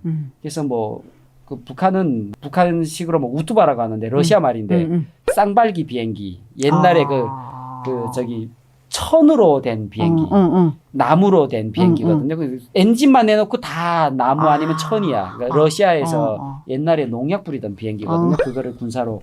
그 쌍발기 비행기가 아직도 있어요. 아, 진짜로? 농약 비행기가? 네, 그러니까 그 비행기의 특수부대인데 그 비행기는 용도가 뭐냐면 그 비행기 타고 내가 몸과 마음이 육탄이 돼서 이렇게 죽는 거네, 그냥. 예, 하거나 그 비행기 타고 비행기 타고 이렇게 침투를 해서 비행기는 날아가고 그냥 없어지고 나는 이렇게 낙하해가지고 들어가고 그런 부대인데 심지어 여자 부대예요. 예, 그러니까 남자 부대도 있지만 여자 부대예요. 네, 그러니까 전쟁이 일어나면 그 사람들은 다 그냥 죽는 거예요. 자폭. 예. 그러다 보니까 항공전력이 너무 게임이 안 되니까 북한이 항공전력 가장 무서워하죠. 예. 하늘에서 뭐가 어떻게 날아올지. 그런 거죠. 네. 듣고 보니까 북한에서는 그 자폭전 정신이라는 네네. 말을 많이 구호를 써붙이잖아요. 네네. 한국에서는 제가 한 번도 자폭 정신이라는 말을 들어본 적은 없는 것 같아요. 한국에서 어떤 정치인이 자폭 정신하면 탄핵 맞겠죠. 네, 그런 말을 했다 큰일 나는 거예요. 네. 북한은 북한의 모든 군인들 그리고 모든 당정 행정 체계는 김씨 일가 딱 하나를 위해서 존재하는 거기 때문에 북한의 군인 제가 군인 때도 북한은 당의 군대, 인민의 군대, 수령의 군대라고 그러거든요. 근데 사실은 인민도 빼고 수령의 군대, 당의 군대예요. 그러면 정확히 말하면 가병인 거죠. 가병. 그러니까 집을 지키는 어떤 나라를 지키는 게 아니라 나라를 지킨다기보다는 김정일을 하나 또는 김씨 일가를 하나 지키기 위해이기 때문에 자폭정신이란 말이 필요한 거예요. 그래서 총폭탄 결사옹이라고 얘기를 하거든요. 장폭정신, 총폭탄. 네. 결사옹이. 네, 결사옹이라고. 그러니까 총과 폭탄이 스스로가 제가 총합 폭탄이 되는 거예요. 그래서 북한에는 장군님은 명사수, 우리는 명중탄이라는 노래가 있어. 아니 그 네. 인간이 무슨 네. 명상수. 그러니까 장군님은 우리가 총폭탄이잖아요. 그러니까 우리가 총폭탄을 무슨 만화도 아니고. 장군님이 이렇게 총에다가 우리를 딱 장전해가지고 빵 쏘면 우리는 그냥 총과 폭탄이 돼서 날아가서 내 목숨과 함께 죽는 거예요. 노래가 있다니까. 장군님은 명사수 우린 명중탄 하는 예, 예. 인간. 그러니까 근데 그런 얘기를 대놓고 할 수 있었던 이유가 그 수십 년 동안 수령의 군대, 단계 군대라고 쇠뇌를 시켰기 때문에 그것이 당연한 거라고 생각을 하는 거예요. 인권이 없는 나라잖아요. 그래서 뭐 아무튼 북한군은 너무나도 슬프죠. 제가 그래서 아까도 약간 러우 전쟁에 대북 방송을 해야 된다는 이유가 그렇게 생각을 했던 애들이 지금 생각이 바뀌기 시작하는 거예요. 한류 때문에. 아, 그렇지, 그렇지. 예. 그러니까 나는 인권이란 게 없다고 생각을 했었는데 한류 드라마를 봤더니 막 여성이 막 남자를 막 싸대기 때리고 막 그런 드라마가 나오고 이게 가부장적인 북한에서 말도 안 되는 얘기가 나오고 그리고 뭐 정말 예쁜 아가씨들이 그 케이팝 하는 그 아이돌 그룹들 이런 애들이 막 노래도 부르고 막 이런데 막 그 한국에 이렇게 아이돌 노래가 그 수능 금지곡이잖아요. 그것처럼 내용은 몰라도 너무 이렇게 중독성이 강하니까 따라 부르게 되는 거예요. 그렇지. 그래서 김정은이고 김씨일가고 총폭탄은 모르겠고 일단은 제가 더 좋은 거예요. 한류가 더 좋은 거예요. 그러니까 그런 애들이 지금 이제 우크라이나 전쟁에 갔으니까 태북 방송 그쪽에 그렇죠. 하면 걔네들은 싸우지 않고 다 넘어갈 거예요. 그렇죠. 저는 그렇게 생각을 해요. 솔직히. 뭐 어떻게 듣다 보니까 아까 네. 그 러시아로 나갔던 북한 군인들이 네네. 일부 탈영을 했다. 네네네. 뭐는 그런 그 진짜일까요? 너무 안타까운. 그러니까 뭐 일단 언론에 나온 거로는 진짜인 것 같은데 이 사람들이 안타까운 것이 제가 아까 서두에도 잠깐 얘기를 했지만 북한 군인들이 아직 전쟁은 겪어 못 봤으니까 지금 우크라이나 군인들하고 직접 전쟁터에서 싸우지는 않았어요. 아직까지는 대기하고 있는 것 같은데 지금 마음이 굉장히 지금 흥분했을 거예요. 와 이게 내가 원하던 진짜 전쟁에 참가하는구나. 그리고 잘 먹게 됐네. 잘 입게 됐네. 적어도 러시아에 보급품은 주잖아요. 그렇지. 예, 뭐 방산조끼도 줄 그렇지. 걸요 아마. 예, 그러니까 아주 신났을 거예요. 뭐 두려움과 신남 막 이렇게 하는데 잘 먹을 거라고 갔는데 밥을 3일 동안 굶겼대 러시아 놈들이. 왜? 그러니까 러시아 놈들도 참 나쁜 놈들이야. 어? 그러니까 이게 웃긴 게 어찌 보면 아무 데서나 나라의 위상이 높아야 돼요. 그러니까 러시아 놈이라고 할게요. 네. 러시아 놈들이 북한 군인들이 어찌 보면 용병이잖아요. 뭐 어떤 면에서 용병은 더 잘해줘야 돼 자국군보다. 근데 북한이 속된 말로 거지 나라잖아요. 그러니까 거기에서 온 군인들도 거지 취급을 하는 거예요. 개취급하네요. 예. 그러다 보니까 전쟁을 가기 위한 훈련 기간에는 뭐 보급품도 주고 먹을 것도 줬는데 그게 딱 끝난 다음에 대기를 걸었는데 며칠 동안 먹을 거를 안 줬다는 거예요. 그러니까 산속에 그냥 방치를 해놨다는 거예요. 그러니까 이게 산속에서 뭐 풀뿌리야 뭐 나무 껍질을 먹을 수도 있는 것도 아니고 그러니까 얘네들이 뭐 보급품이 오겠지 기다리다가 너무 안 오니까 배고프니까 러시아 본부대 그러니까 자기들이 그 보급품을 주는 그 부대를 찾으려고 막 찾다 보니까 어찌 보면 군무지를 이탈을 한 거네요. 군무지 이탈하면 탈영이 된 거예요. 그러니까 사실은 뭐 어떠한 뭐 내가 자유세계에 가겠다 이래서 간 게 아니고 먹고 살기 위해서 이렇게 나간 건데 탈영이 됐는데 안타깝게도 지금 잡혔대요. 다시. 어머 어떡하냐. 예, 그래서 저는 개인적으로 그 사람들이 탈영해서 우크라이나 쪽으로 조금 왔으면 좋지 않았을까 생각했는데 그런 일은 안 일어났고 지금 러시아 군인들한테 잡혀가지고 어떤 뭐 특수한 지역으로 아이고. 이동을 한대요. 그러니까 걔네들이 뭐 죽임을 당할지 뭐 어떤 고문을 당할지 모르겠는데 제가 너무 안타까운 것이 폭풍군단 걔네들이 너무 배고프고 불쌍한 애들인데 거기서 밥이라도 잘 먹기 위해서 갔는데 밥까지 굶겼으니까 그 러시아 놈들도 참 나쁜 놈들이에요. 먹기 위해서 그래도 나갔는데 예. 그리고 또 나름 다른 나라라는데 이 기회에 그렇지. 나가고 싶은다 해서 나갔는데 예. 나가서 또 그렇게 굶고 이러니까 그러니까 너무 안타까운 거예요. 그러니까 나라가 거지꼴이니까 그 나라에서 간 군인들도 거지 취급을 당하는 거예요. 그래서 이게 네. 국력이 중요한 것 같습니다. 맞아요. 네. 네. 오늘 또 이렇게 재밌는 얘기를 많이 해주셨는데 그러면 본론으로 지금부터 들어가도록 지금이 하겠습니다. 본론이에요. 네. 여기까지는 그냥 아이고 물 좀 먹자. 드세요. 지금 본론이야. 나 이젠 끝났구나 했는데. 아니야. 우리 방송은 기본 2시간이에요. 빡세다. 북한 스타일이다. 그러면 지금 우리 영남 씨가 군에 10년을 나갔다가 네네. 대한민국으로 오셨잖아요. 네네네. 누구보다도 군 하면 북한군 하면은 정말 네. 세뇌가 네. 깊이 뿌리 박혔을 텐데 그렇죠. 어떻게 오게 됐어요? 그러니까 사실은 제가 그냥 군에 있은 게 아니라 평양의 군대였다 보니까 건설 부대임에도 불구하고 평양 군대는 아무래도 수도에서 복무하는 군부대이기 때문에 이렇게 뭐 세뇌 교육이나 이런 게 더 철저하거든요. 그치. 그래서 뭐 사실은 북한식으로 말하면 왕석기였죠. 그러니까 막 일생석기, 3년석기 막 이런 얘기를 하잖아요. 그러니까 사회물정을 전혀 모르는. 근데 그럼에도 불구하고 탈북했던 가장 큰 이유가 사실 저희 어머니랑 동생이 먼저 탈북했던 게 큰 이유가 됐었고. 먼저 오셨어요? 맞아요. 예. 엄마 그 동생분이요? 네네네. 버리고 형을? 예, 그러니까 뭐 어떤 면에서 북한식으로 표현하면 버린 건데 저희 어머니와 동생은 그럴 수밖에 없는 상황에 또 빠지었었고. 예, 근데 어쨌든 그렇게 오게 된 거예요. 근데 저는 그걸 몰랐어요, 전혀. 예, 몰랐었는데. 왜냐면 군 복무 기간에 저희가 뭐 언제든지 저희 어머니한테 전화를 할 수 있는 상황도 아니고. 아니죠. 뭐 편지가 잘 거래가 되는 것도 아니고, 뭐 휴가가 있는 것도 아니잖아요. 그럼에도 불구하고 제가 2010년도에 전역을 했었는데 2009년도인가 2008년도에 어머니와 동생이 탈북했다라는 걸 제가 알았어요. 예. 예, 어떻게 왜냐하면 군 복무 기간에 휴가는 없지만 그래도 북한이 집에 갈 기회가 있었어요. 예. 근데 가능하면 저는 집에 안 가려고 했었는데 뭐 한국 사람들은 야, 왜 집에 안 가고 휴가 좋은데 근데 왜냐하면 집에 가게 되면 경제적으로 부담이 커지거든요. 그쵸. 왜냐하면 가져오라는 게 많으니까. 네, 뭐 자꾸 숙제를 져. 무슨 돈을 얼마 뇌물을 상납해라, 뭘 또 자재를 내라, 뭐 그리고 또 내가 혼자 갈 수 있는 게 아니라 또 장교를 데리고 가야 돼. 장교를 먹이고 입히고 재워줘야 돼. 맞아요. 다 우리 부모들이 해야 되거든요. 휴가가 아닌 거지. 그래서 그때는 제가 안 가려고 했었죠. 왜냐하면 그때는 제가 상사, 그러니까 북한으로 말하면 부소대장인데 여기로 말하면 여기도 상사인데 포지션이 굉장히 높아요. 직업군인이거든요. 여기는. 근데 그러다 보니까 북한은 군인들이 상사쯤 되면 고참 중에 상고참이니까 나라에서 주는 어떤 월급이나 그걸로 사는 게 아니라 이게 뭐 북한식으로 말하면 삥 뜯어서 삥도 많이 뜯고 건설 자재도 많이 팔아먹고 뭐 담배도 좋은 거 피고 뭐 아무튼 그랬어요. 먹고 살만 했으니까 안 가겠다고 그랬는데 뭐 무조건 어쨌든 갈 수밖에 없는 상황이었어 가지고 2009년도인가 8년도인가 집에 갔는데 집에 아무도 없는 거야. 엄마야. 그럼 뭐지 이게? 근데 다행스러운 거는 제가 갈 때 뭐라 했냐면 우리 집이 너무 거지니까 우리 집이 그렇게 거지는 아니었거든요. 먹고 살만은 했거든요. 해산에 살다 보니까 거지니까 인솔군관이라고 해서 장교 하루도 재워줄 수 없다. 알아서 먹고 자라.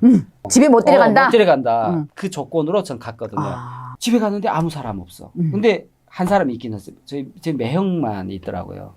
매형이 그 집을 잡고 있더라고요. 누나분도 있었어요? 그러니까 뭐 누나는 뭐 후회 안 일이지만 누나는 돌아가셨고. 아이고야. 그러니까 그냥 어쨌든 뭐 그 당시로서 우리 집이 그냥 속된 말로 풍지박산이 난 거예요.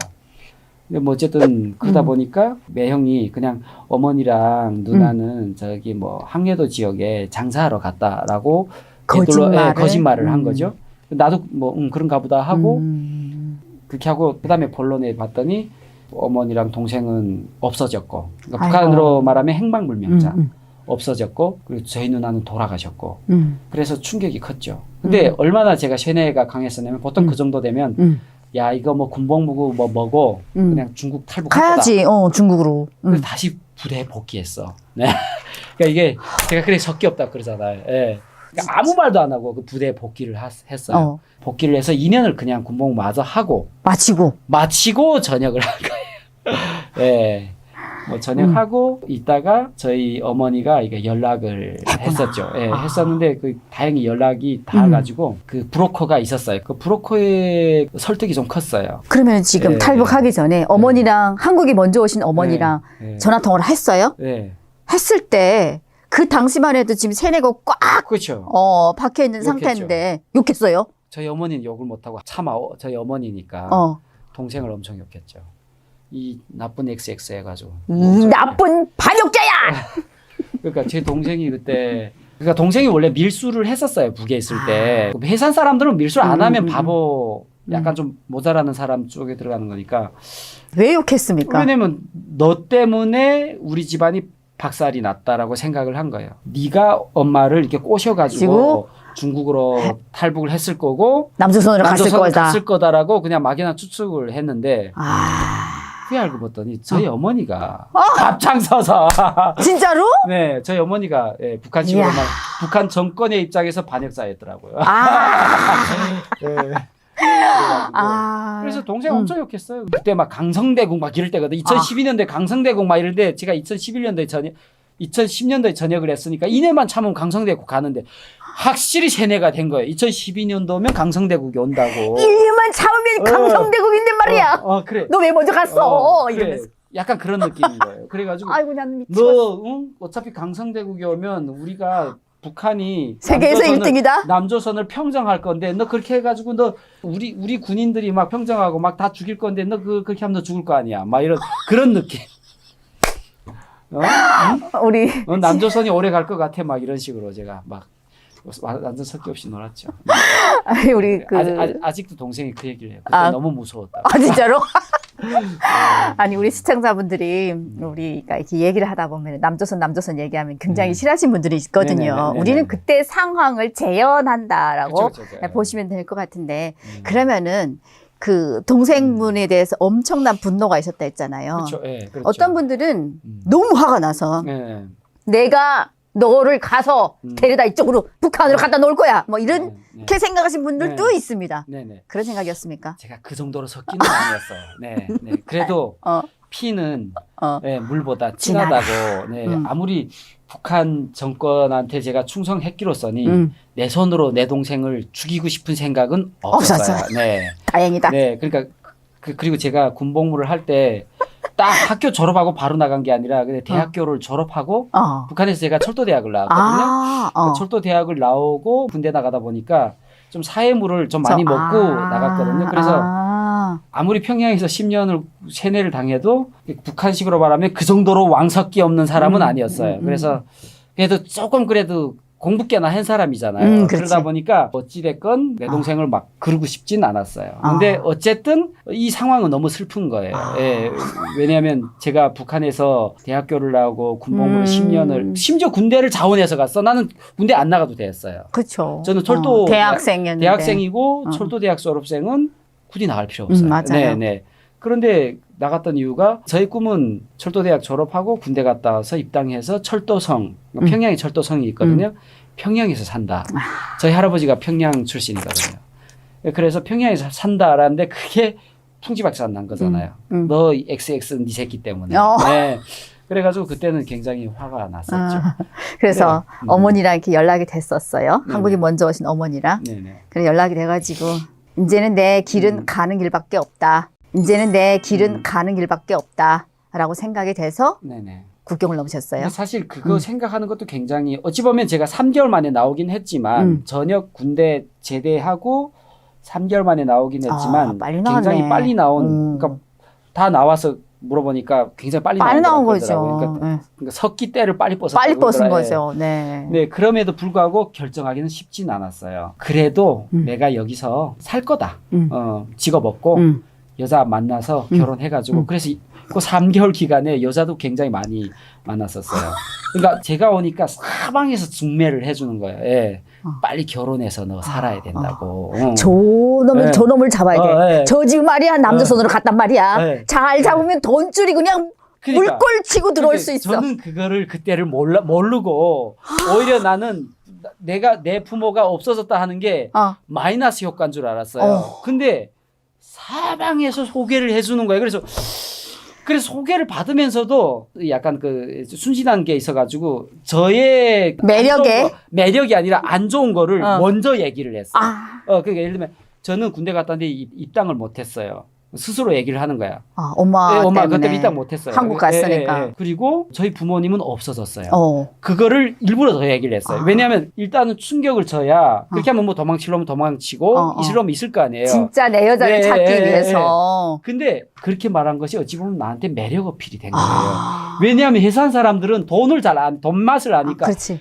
어느 집이 누가 없어졌다 하면 한국에 갔대. 그래 한국에 저 분명히 한국 갔을 거야. 저 집은 무조건 돈 올 거야.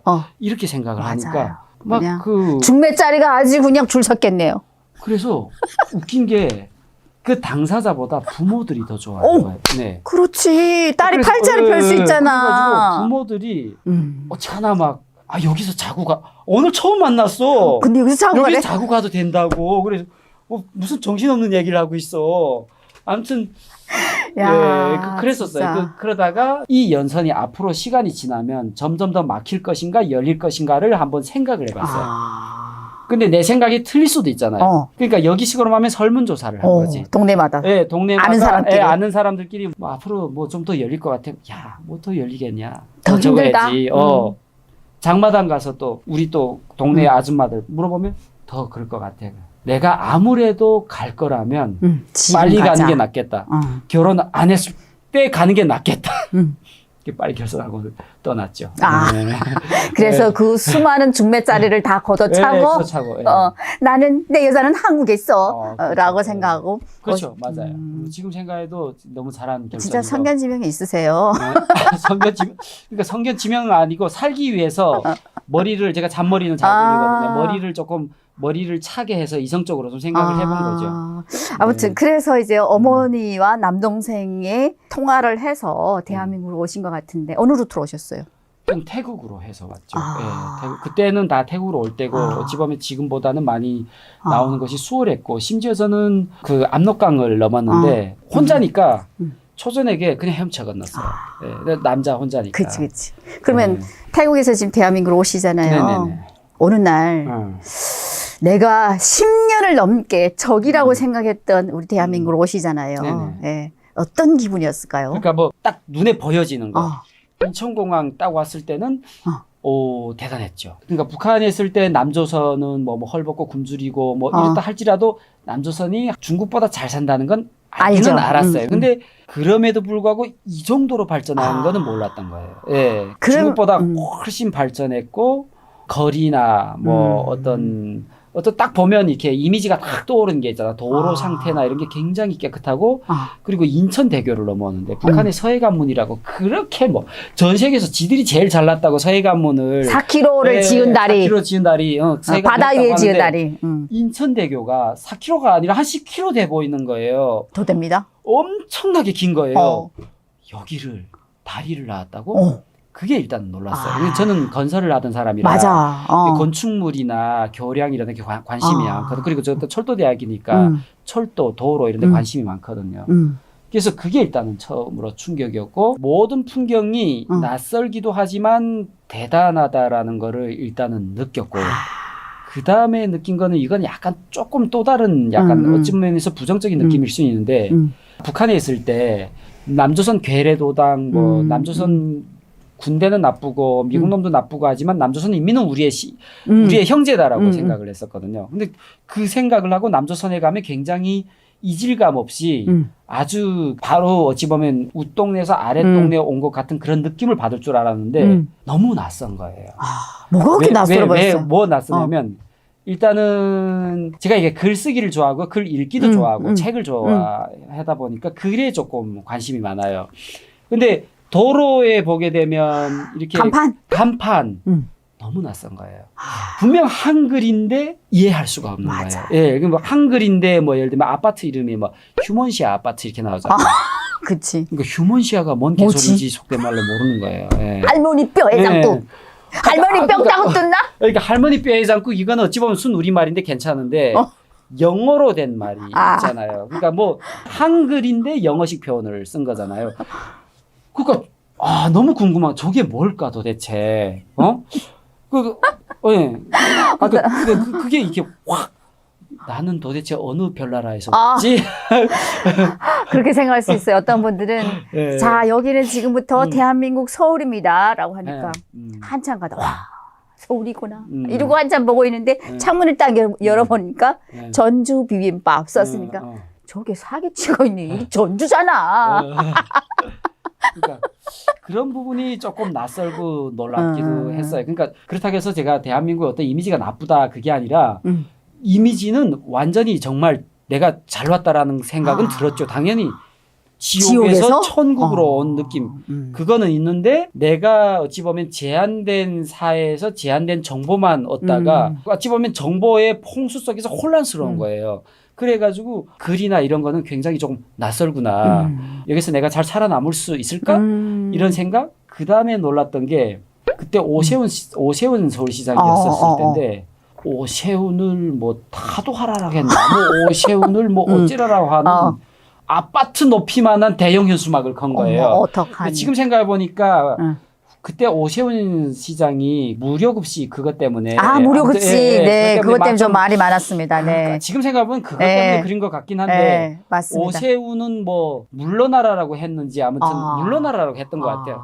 아파트 위에다 대형 현수막을 거는데 진짜 아파트만한 대형 현수막을 건 거예요. 그래가지고 저렇게 하면 안 잡아가나? 이런 생각이 드는 거예요. 예, 왜냐면 시장을 욕하는 거예요. 그러니까. 우리 시당 책임비서 동지를 욕하는 그렇지. 그래가지고 어찌 보면 신선한 충격이었죠. 네, 그게 첫 인상이 그거였어요, 사실은. 진짜 신선한 충격이었겠다. 네네네. 정말 신선한 충격을 받으면서 국정원 들어갔을 거 아니에요. 네네네.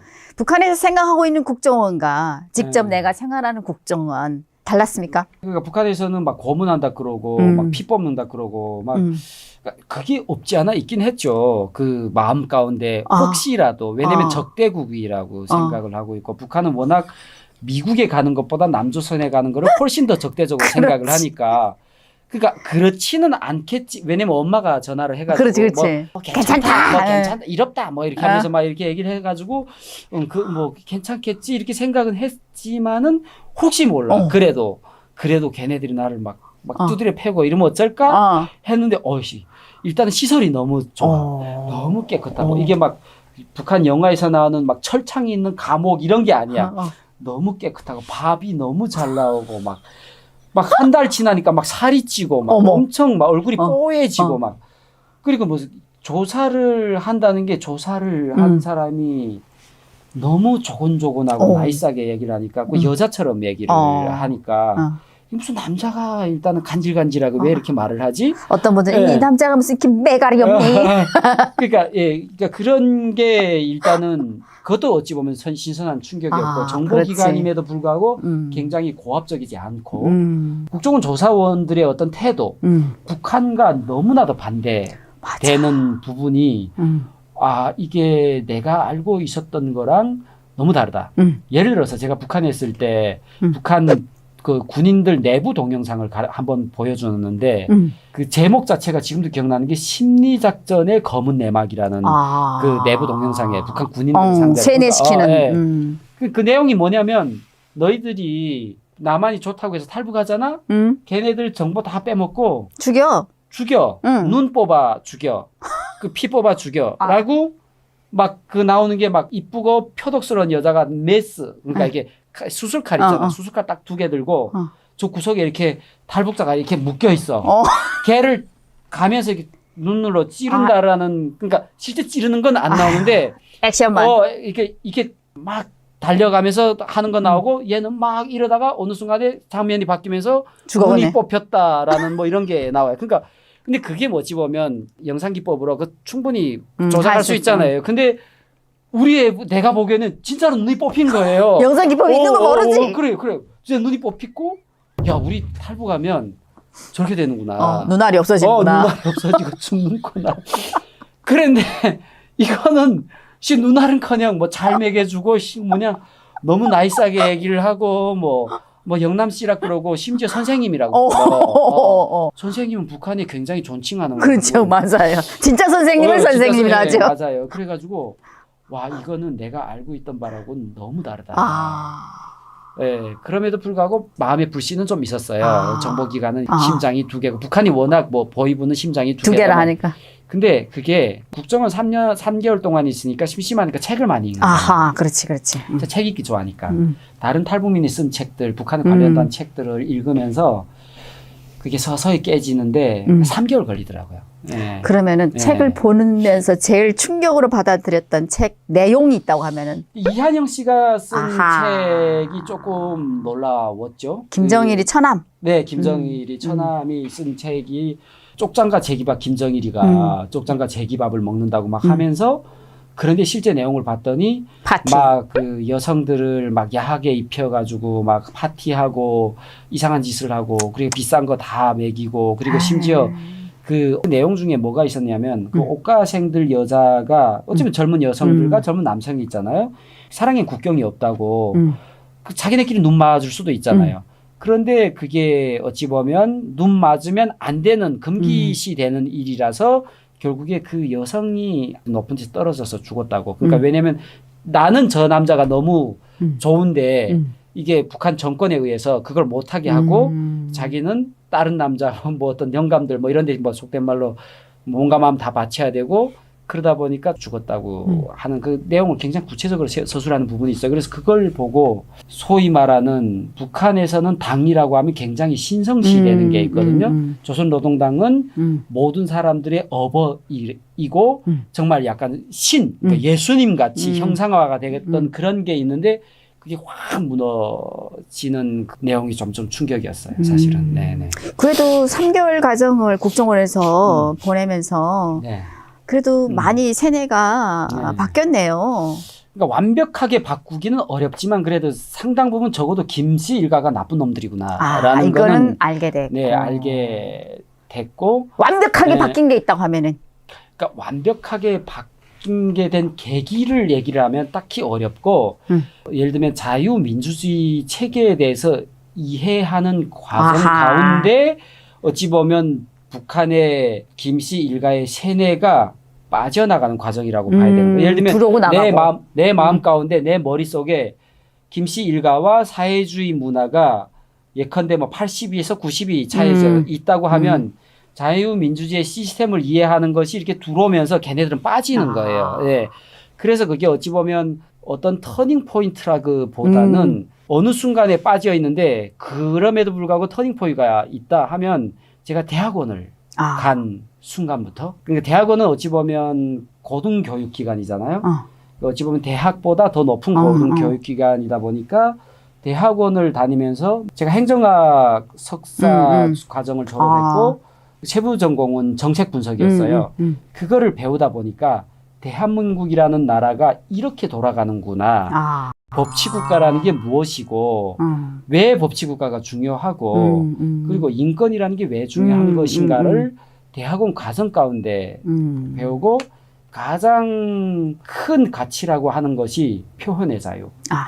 옛날에 제가 가끔씩 이렇게 외국인 상대로 영어 스피치도 하고 이러는데 네. 많은 질문들 중에 한국에 왔을 때 가장 좋은 것이 무엇이냐, 중요한 가치가 무엇이냐 이렇게 질문 많이 받았어. 근데 처음에는 그거를 정확히 잘 답변을 못했어요. 근데 어느 순간에 대학원 가고 공부도 하고 이러다 보니까 저는 지금도 그런 질문을 하면 단 1초의 망설임도 없이 표현의 자유다라고 제가 얘기를 맞는 하거든요. 말씀. 제일 크죠. 그래서 그런 일련의 자유를 만끽하는 과정 가운데 대학원을 가서 공부를 하는 과정 가운데 어떻게 북한의 어떤 세뇌가 뭐 빠져나간다? 뭐 거꾸로 말하면 대체되는 과정이라고 봐야겠죠. 저는 그래요.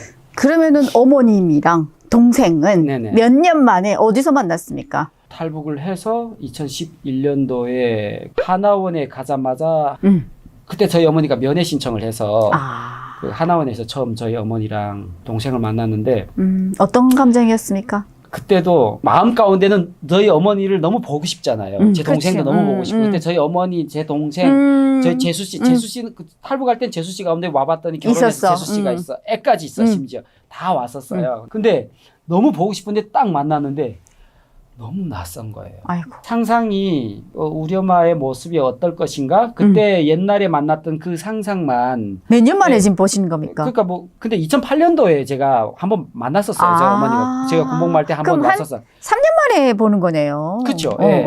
근데 그럼에도 불구하고 저희 어머니의 어떤 북한에 있었을 때 저희 어머니의 모습이 저는 각인돼 있었고 그렇지. 한국에 딱 왔는데 그때 모습만 생각하고 딱 왔는데 저희 어머니가 나이를 거꾸로 드셨나 너무 젊어지신 거예요. 와서 머리를 다 기르시고 막 옷도 되게 멋지게 입고 오시고 그러니까 저희 어머니가 원래 좀 나이보다 동안이긴 해요. 근데 더 젊어지신 거예요. 그래서 면회하러 나와요. 그래서 저희 어머니가 막 멀리서 내가 나오는 걸 보고 막 하나 안으로 막 또 들어오는 거예요. 이거 들어오면 안 돼요. 우리 면회 장소 바깥인데. 그러니까 그 앞에서 막 말릴 새도 없이 막 너무 반가우니까 막 달려오는데 분명 달려오는 게 저희 어머니가 맞는데 너무 젊은 낯선 여성이 달려오니까 약간 어머니가 나한테 온다라는 느낌보다도 약간 젊은 이모님이 나한테 오는 느낌. 네, 그러니까 되게 그때 처음에는 되게 낯설었어요. 왜냐하면 북한에 어찌 보면 그때 당시 저희 어머니가 50대 중반이었나 뭐 그렇게 했는데 북한의 50대 중반의 여성이라면 할머니예요. 그렇죠. 사실은 할머니죠. 뭐 아무튼 첫 인상은 굉장히 낯설었어요. 네, 근데 면회하는 과정에 아무래도 얘기를 하다 보니까 역시 내 엄마고 내 동생이구나. 네, 그랬었어요. 너희들이 남조선에 먼저 가가지고 내가 어쩔 수 없어 왔어야. 네. 이런 말 했습니까? 아니 그 섞였다 그러죠. 그러니까 제가 아까도 말했지만 그 정도로 왕석띠는 아니라서 그래서 그런 얘기하면 내가 쪽팔릴 것 같아가지고 했잖아. 그러니까 근데 금방 3개월 만에 한국에서 세뇌 교육이 또 돼가지고 이제는 또 빨리 그냥 이게 또 턴을 했죠. 예, 해가지고 그런 얘기는 안 하고 뭐 어떻게 사냐 뭐 그런 얘기만 네 했었어요. 뭐 그때까지도 막 이 새끼가 막 이렇게 하면 진짜 왕석인 거죠. 제가 그 정도는 아닙니다. 아무튼 내가 볼 때는 이 생활의 지혜가 굉장히 있는 분 같아요. 감사합니다. 그럼 하나원 가정에 제일 기억에 남는 추억 같은 이야기가 있다면? 컴퓨터 교육, 그 뭐 컴퓨터가 일단은 많다, 너무 많다. 예.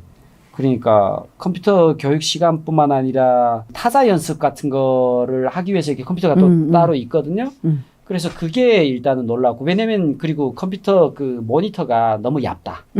제가 대학 때 컴퓨터 수업을 저희도 배웠었거든요. 북한에 있을 때. 근데 북한의 컴퓨터 이게 뒤에 이렇게 브라운관 컴퓨터 이렇게 막 그거 옛날에 있긴 있네요, 그래도 컴퓨터. 근데 컴퓨터가 우리 대학교에 다 해서 4대인가? 8비트짜리 하나에다가 32비트짜리 2대, 16비트 하나, 뭐 아무튼 8비트, 16비트, 30비트 하면 모르는 사람 모르겠지만 이게 컴퓨터 IT를 아는 사람들은 알아요. 그러니까 뭐 옛날 올드한 컴퓨터. 근데 그때 당시로선 그게 되게 좋은 컴퓨터라고. 컴퓨터 시간에 컴퓨터 강의를 저희가 컴퓨터 클래스인데 컴퓨터를 만지지 못하게 프로그램이 지어진다고. 아이고야. 나는 컴퓨터 수업을 들으러 갔는데 못 만지게 해. 이게 전형 기념물이야.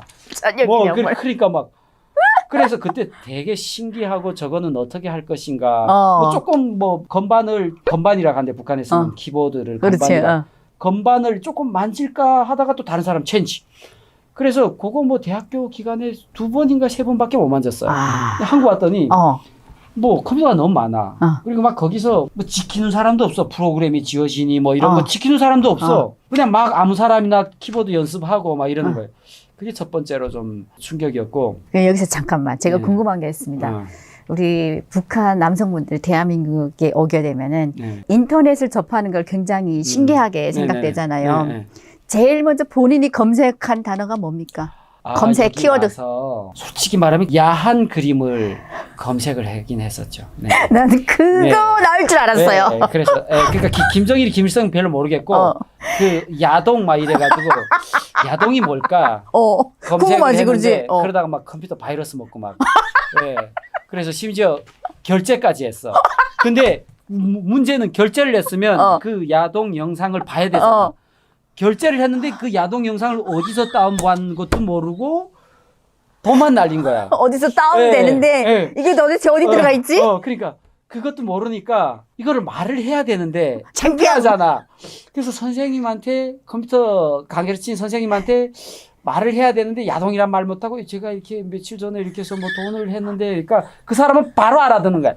이게 약간 이상한 그런 데서 결제했죠. 그래서 뭐 그런 건 아니고 그런 거 같기도 하고 그 컴퓨터 바이러스 먹으니까 그런 거 하지 말라고 막 그러더라고요. 그래가지고 그건 했는데 끝내 그때 보지는 못하고 돈만 날렸죠.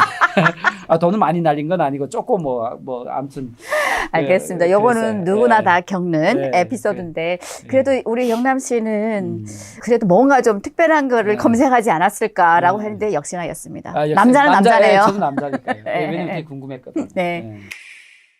사회 나와서 제일 먼저 경험한 거 네, 있다면. 네.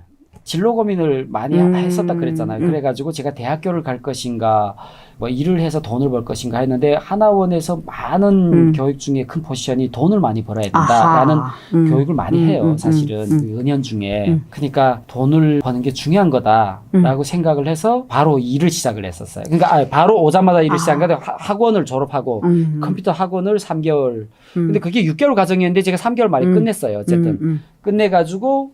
졸업하자마자 바로 일을 했는데 그게 공장에서 일을 했었어요. 평택의 플라스틱 압축 공장이라고. 아하. 근데 그때 당시로서 급여는 괜찮았어요. 200만 원 정도였었나? 그러면은 지금 어떻게 보면은 그냥 노동자로 노동자로. 한국에 와서 예, 취직이 예, 됐잖아요. 예, 예.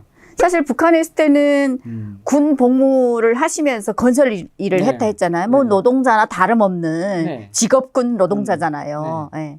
같은 노동자로 남북한이 경험을 해봤을 때 네. 뭐가 제일 달랐습니까? 돈을 준다라는 거. 아하. 그게 가장 왜냐면 모든 사람은 돈을 벌기 위해서 일을 하는 거잖아요. 근데 북한에서는 돈을 안 주는 정확히 말하면 북한의 노동자는 노동자라고 말하면 안 되고 노예 정도로 맞아요. 이해를 하면 돼요. 왜냐하면 일을 하는데 돈을 안 주니까 노예죠. 또 내지는 자발적으로 갔다면 자원봉사자인 건데 자발적으로 가는 사람은 없고 끌려가니까 없죠. 끌려가지.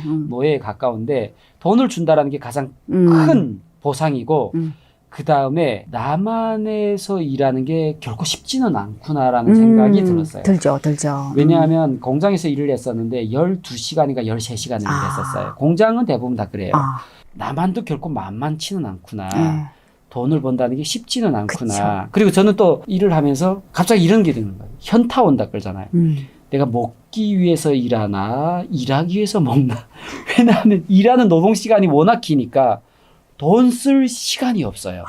예. 그렇지. 예. 그 말도 맞네요. 예. 그러면은 처음에 월급 받았을 때 이 돈이 많다라는 생각은 해본 적 있습니까? 많죠. 너무 많죠. 그러니까 남았죠. 심지어 제가 그 돈을 받기 전에 기초수급비를 40만 원인가 30만 원 받았는데 그 돈도 남았어. 심지어. 쓸 줄 모르니까. 그러니까 왜냐면 저희가 이렇게 제가 북한에서 대학 기숙사 생활을 했어가지고 북한에서 이런 말이 있어요. 북한에서 신랑을 고를 때 피해야 될 기피 대상이 넘버 1, 2가 있는데 첫 번째 교화 갔다 온 사람, 교도소를 갔다 온 사람, 두 번째 기숙사 생활을 한 사람. 왜? 너무 그 기숙사 생활 쪼들리니까 돈을 너무 쪼개 쓰는 거예요. 그러니까 북한식으로 꼽새큰 거예요. 그러다 보니까 제가 돈을 절대로 낭비를 안 해요. 금방 왔는데 저희 어머니가 어차피 집안에 기본적으로 다 해주니까. 커버를 하니까 저는 교통비도 밖에 안 드는 거예요. 그리고 학원을 다닐 때 도시락을 싸들고 다녔어요. 네. 그리고 교통비를 아끼려고 한 40분, 1시간 되는 거리를 걸어 다녔어요. 그러니까 40만 원인데 20만 원이 남더라고요. 그러다 보니까 첫 월급을 받았는데 그때 수습기간이라 80%인가 90%를 받았어도 너무 큰 돈인 거예요. 예. 와, 이게 나한테 이런 돈이 생기다니. 북한에서는 상상도 못하는 돈이니까. 근데 그거는 굉장히 컸죠. 저한테. 맞아요. 네. 그럼 지금 북한에 있을 때 철도대학을 다니다 오셨죠? 네, 대학교 졸업하고 나왔죠. 그러니까 철도대학을 졸업하셨잖아요. 네네네.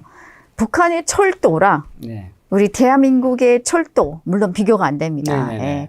철도에서 일을 하셨으니까 네네. 내가 또 하다 온 일은 또 뭐 눈여겨 보잖아요. 네네. 어떤 점이 가장 다르다?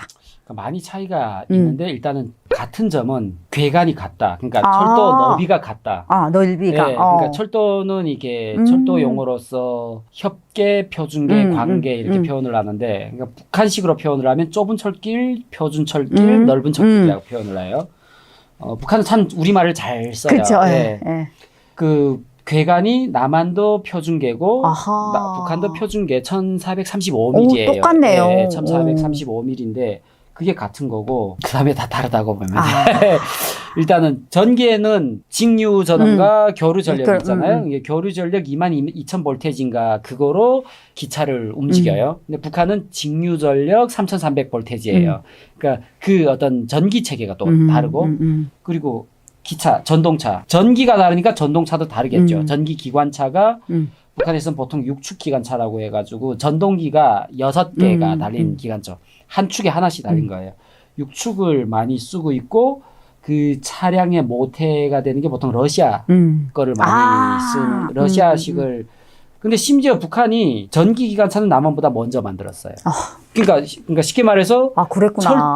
철도 기술이 북한이 남한보다 앞섰었어요. 뭐 자동차도 그랬잖아요. 네, 70년대, 78년도인가 81년도인가 붉은기 1호라는 전기 기관차를 북한 스스로 만들었거든요. 물론 그 뭐 기술을 러시아에서 가져왔던 어쨌든. 근데 딱 거기서 멈췄어. 일단은 표준계 레일이 너무 낡았어. 일제 때 만든 맞아요. 거 그대로 쓰고 있고 침목이 나무로 돼 있는데 썩었지. 그것도 일제 때 만든 침목은 그나마 아직도 변변해. 신기하죠? 왜냐하면 일제 때는 침목을 큰 기름가마에다 끓인 거예요. 끓여가지고 그러니까 쉽게 말해서 기름에 쪄려가지고 그거를 가져다가 이렇게 깔다 보니까 어떤 뭐 벌레나 이런데 그 내구성이 굉장히 좋은 거예요. 나름. 쉽게 말해서 기름 코팅한 거네요. 네, 기름 코팅이 아니라 기름을 안에까지 집어넣은 거예요. 끓인 거라니까. 그러다 보니까 역설적으로 그 100년 전에 났던 그 침목이 오히려 더 든든할 정도로. 근데 뭐 100년 전이라 해도 얼마나 든든하겠어. 이제는 다 그치. 물리적으로 부식이 됐지.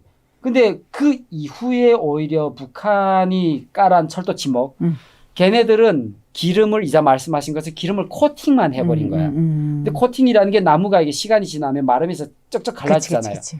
그러면 눈비 맞으면서 썩고 벌레 침식되고 다 망가져. 그러니까 철도가 속도를 낼 수가 뭐 남북철도 그 남과 북이 이렇게 서로 이게 조사를 했잖아요. 북한 철도 30km 이해가 돼요.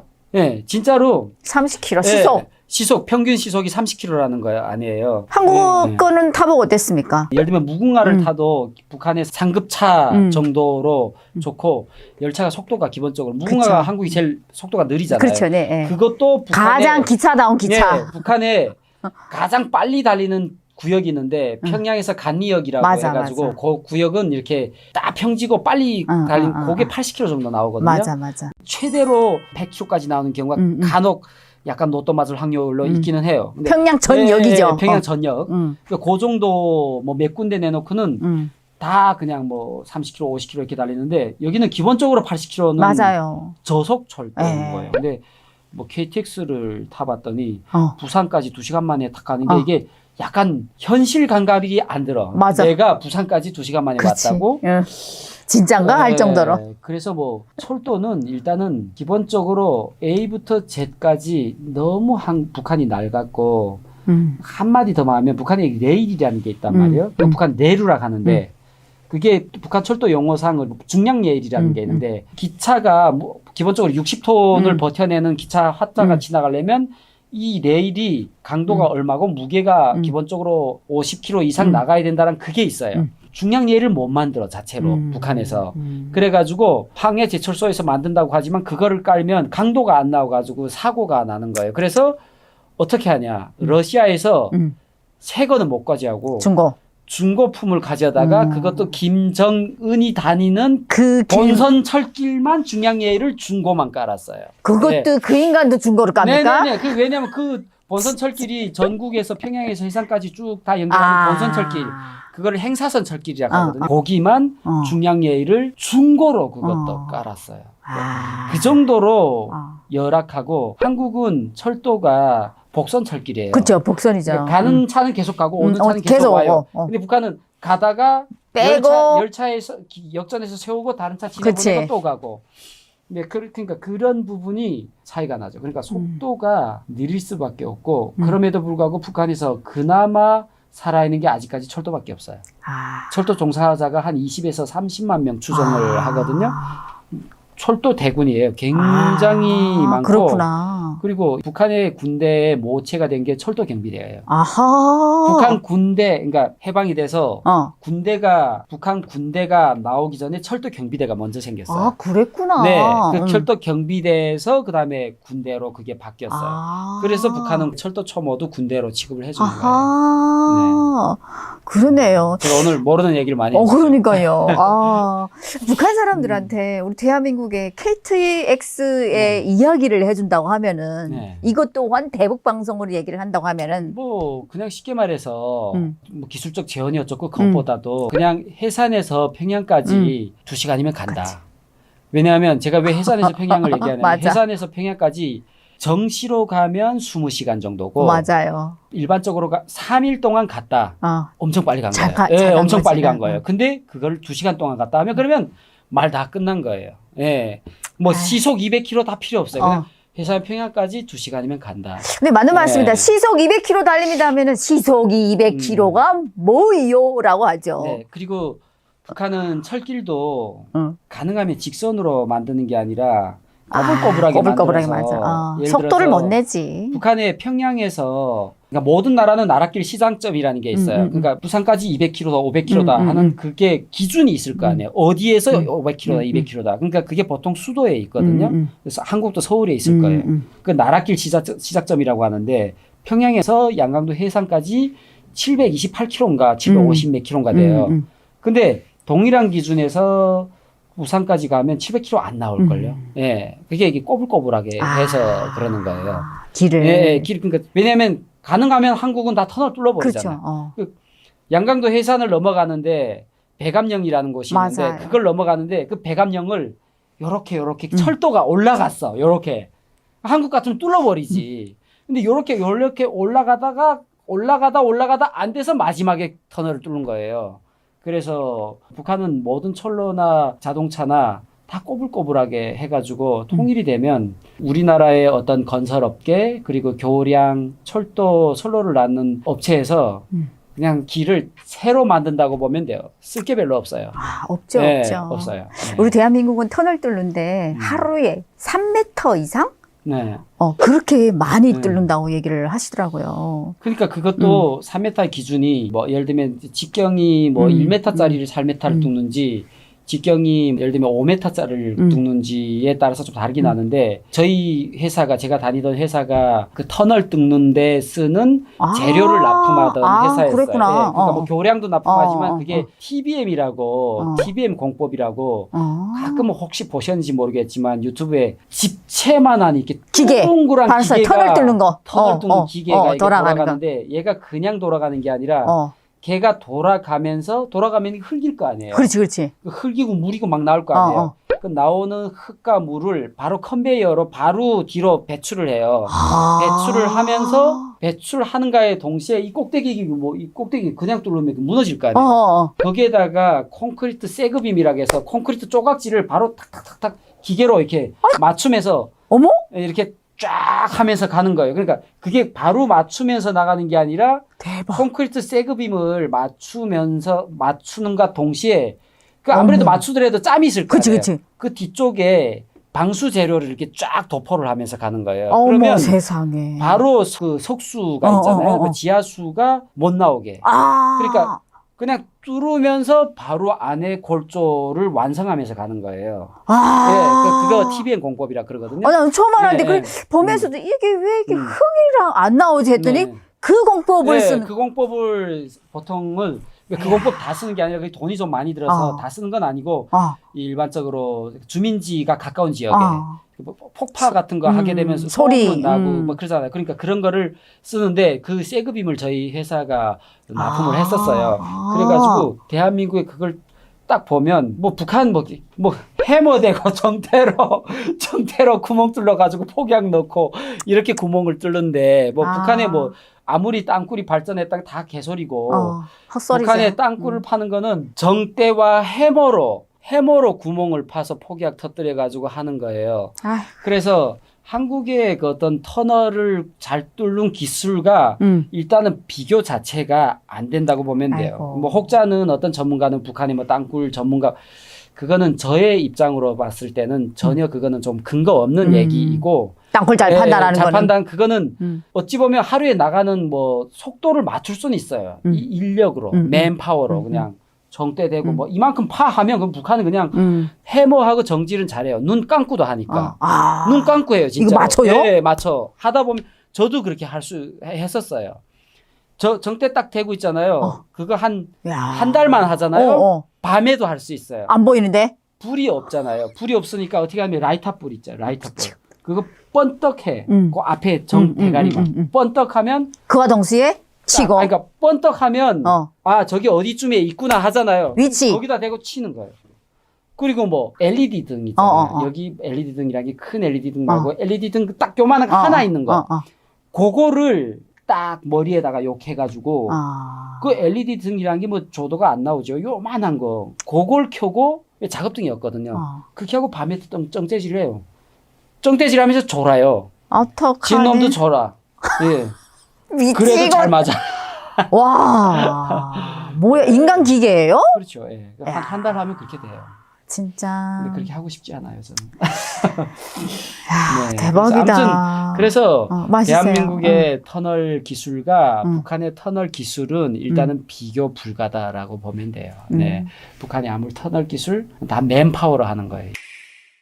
와, 진짜 내가 오늘 다른 사람한테서 들어보지 못했던 새로운 이야기를 아, 그래요? 정말 다행이네요. 많이 해주셔서. 다행이네요. 왜냐면은 네. 다양하게 이렇게 경험이 많다 보니까 네네. 정말 들을 얘기가 많거든요. 제가 아직 대학교 얘기는 안 했어요. 아, 그러니까. 스파타클한 대학교 얘기도 재밌어요. 아, 네. 그렇구나. 그리고 또 우리 네. 영남 씨가 우리 탈북민들이 인권 운동 때문에 미국에도 갔다 오셨죠? 아, 제가 뭐 자원봉사하는 단체가 있는데 제가 가끔씩 이렇게 그러니까 영어권의 어떤 사람들을 대상으로 해서 그러니까 영어 강연을 좀 해요. 그래서 영어는 여기서 배우신 거예요? 아, 그쵸. 여기서 그러니까 사실은 제가 캐나다에 한 3년 살았었고 아하. 근데 그때 살았다 할지라도 캐나다에 3년 산다고 해서 영어를 잘할 수는 없어요. 그러면 천재이거나 아주 나이가 어려서 갔다거나 근데 그건 아니었고 그래서 조금 기초를 배워서 여기 와서도 계속해서 영어 공부를 했었어요. 그래가지고 영어 그러니까 스피치하는 프로그램에 참여를 했고 지금은 가끔씩 그런 기회가 있으면 영어 강연을 하거든요. 그래서 북한 인권의 실상, 이제 제가 좀 전에 얘기했던 어떤 그런 이야기들, 그 군대 얘기 뭐 이런 얘기를 영어로 강연을 하는 거예요. 그래서 최근에도 제가 미국 하버드 학교에 대학교에 가서 좀 강연을 했었고 뭐 저도 갔다 온 거 아세요? 네, 여기도 잘 갔다 왔었죠. 네. 네. 그리고 뭐 아무튼 제가 영국 의회에도 한번 갔었어요. 예, 장현도에. 네. 정말 멋지세요. 이게 대한민국에서 네. 북한의 동포들을 위해서 이렇게 네. 인권 활동한다는 게 사실 어떻게 보면은 내 먹고 살기도 힘들다면 힘들잖아요. 그렇죠. 여기는 네. 또 일 안 하면 안 되는 세상이니까. 네. 그런 와중에도 이렇게 인권 운동하고 이런 것들이 이런 일들이 너무 멋있어요. 아유, 너무 감사합니다. 네. 네, 끝으로 제가 오히려, 네. 우리 저 북한에 계시는 군대 동기들과 또 고향 친구들도 있을 수 있고 네네네. 요즘에는 저희 유튜브를 북한에서 본다라는 얘기가 아, 많거든요. 예. 그 친구들한테 할 네. 얘기가 있다고 하면은 제가 일단은 우리 북한 군인 저의 동료들한테 먼저 사과의 말씀을 드렸어야 되는데 제가 최근에 책을 하나 냈어요. 영어 책을 냈는데 제 제목 자체가 영어 표현 그대로 하면 The Strongest Soldier of North Korea예요. 그러니까 그거를 직역하면 최강 북한 군인이라는 뜻이에요. 근데 그 책 표지에 제가 북한에 있을 때 찍었던 사진을 표지로 썼거든요. 그래서 우리 북한 나의 동료들한테 저작권을 물어 안 보고 좀 썼다는 게 좀 미안하다. 미안한 얘기를 먼저 드리고 만일 그때 같이 사진 찍었던 친구들이 탈북을 했다면 저한테 유미카에 전화를 해서 연락을 주시라는 말씀을 드리고 그리고 처음에 드리고 싶은 말씀은 죽지 말라는 거고 예, 죽지 맞아요. 말아야 되고 일단 살아야 되고 그리고 혹시라도 대한민국에 올 수만 있다면 꼭 오면 정말로 북한에서 경험하지 못했던 정말 새로운 세상을 경험할 수 있을 거라는 거를 제가 말씀드려요. 그리고 끝으로 아직도 북한 군에서 고생하는 최근에도 뭐 러시아 우크라이나 전쟁에 어떤 의미 없는 전쟁에 목숨을 바치는 그런 의미 없는 일에 자기의 소중한 목숨을 바치지 말고 자유 대한민국 그리고 자유 세상으로 그것이 어디였던 간에 자유 세상으로 좀 용기를 내서 왔으면 하는 저의 개인적인 바람입니다. 아, 네. 정말 정말 멋진 말씀이세요. 의미 없는 곳에 목숨을 바치지 말자. 맞죠? 그렇죠. 네. 예. 하나밖에 없는 목숨이잖아요. 그렇죠. 맞아요. 네. 참 오늘 이렇게 나오셔가지고 다양하게 이렇게 이야기를 많이 해주셨는데 정말 네. 입담꾼이에요. 감사합니다. 예, 제가 너무 수다스러워 죄송합니다. 아니에요. 너무 이야기를 잘하셔서 제가 편했습니다. 오늘. 아유 그래요. 네.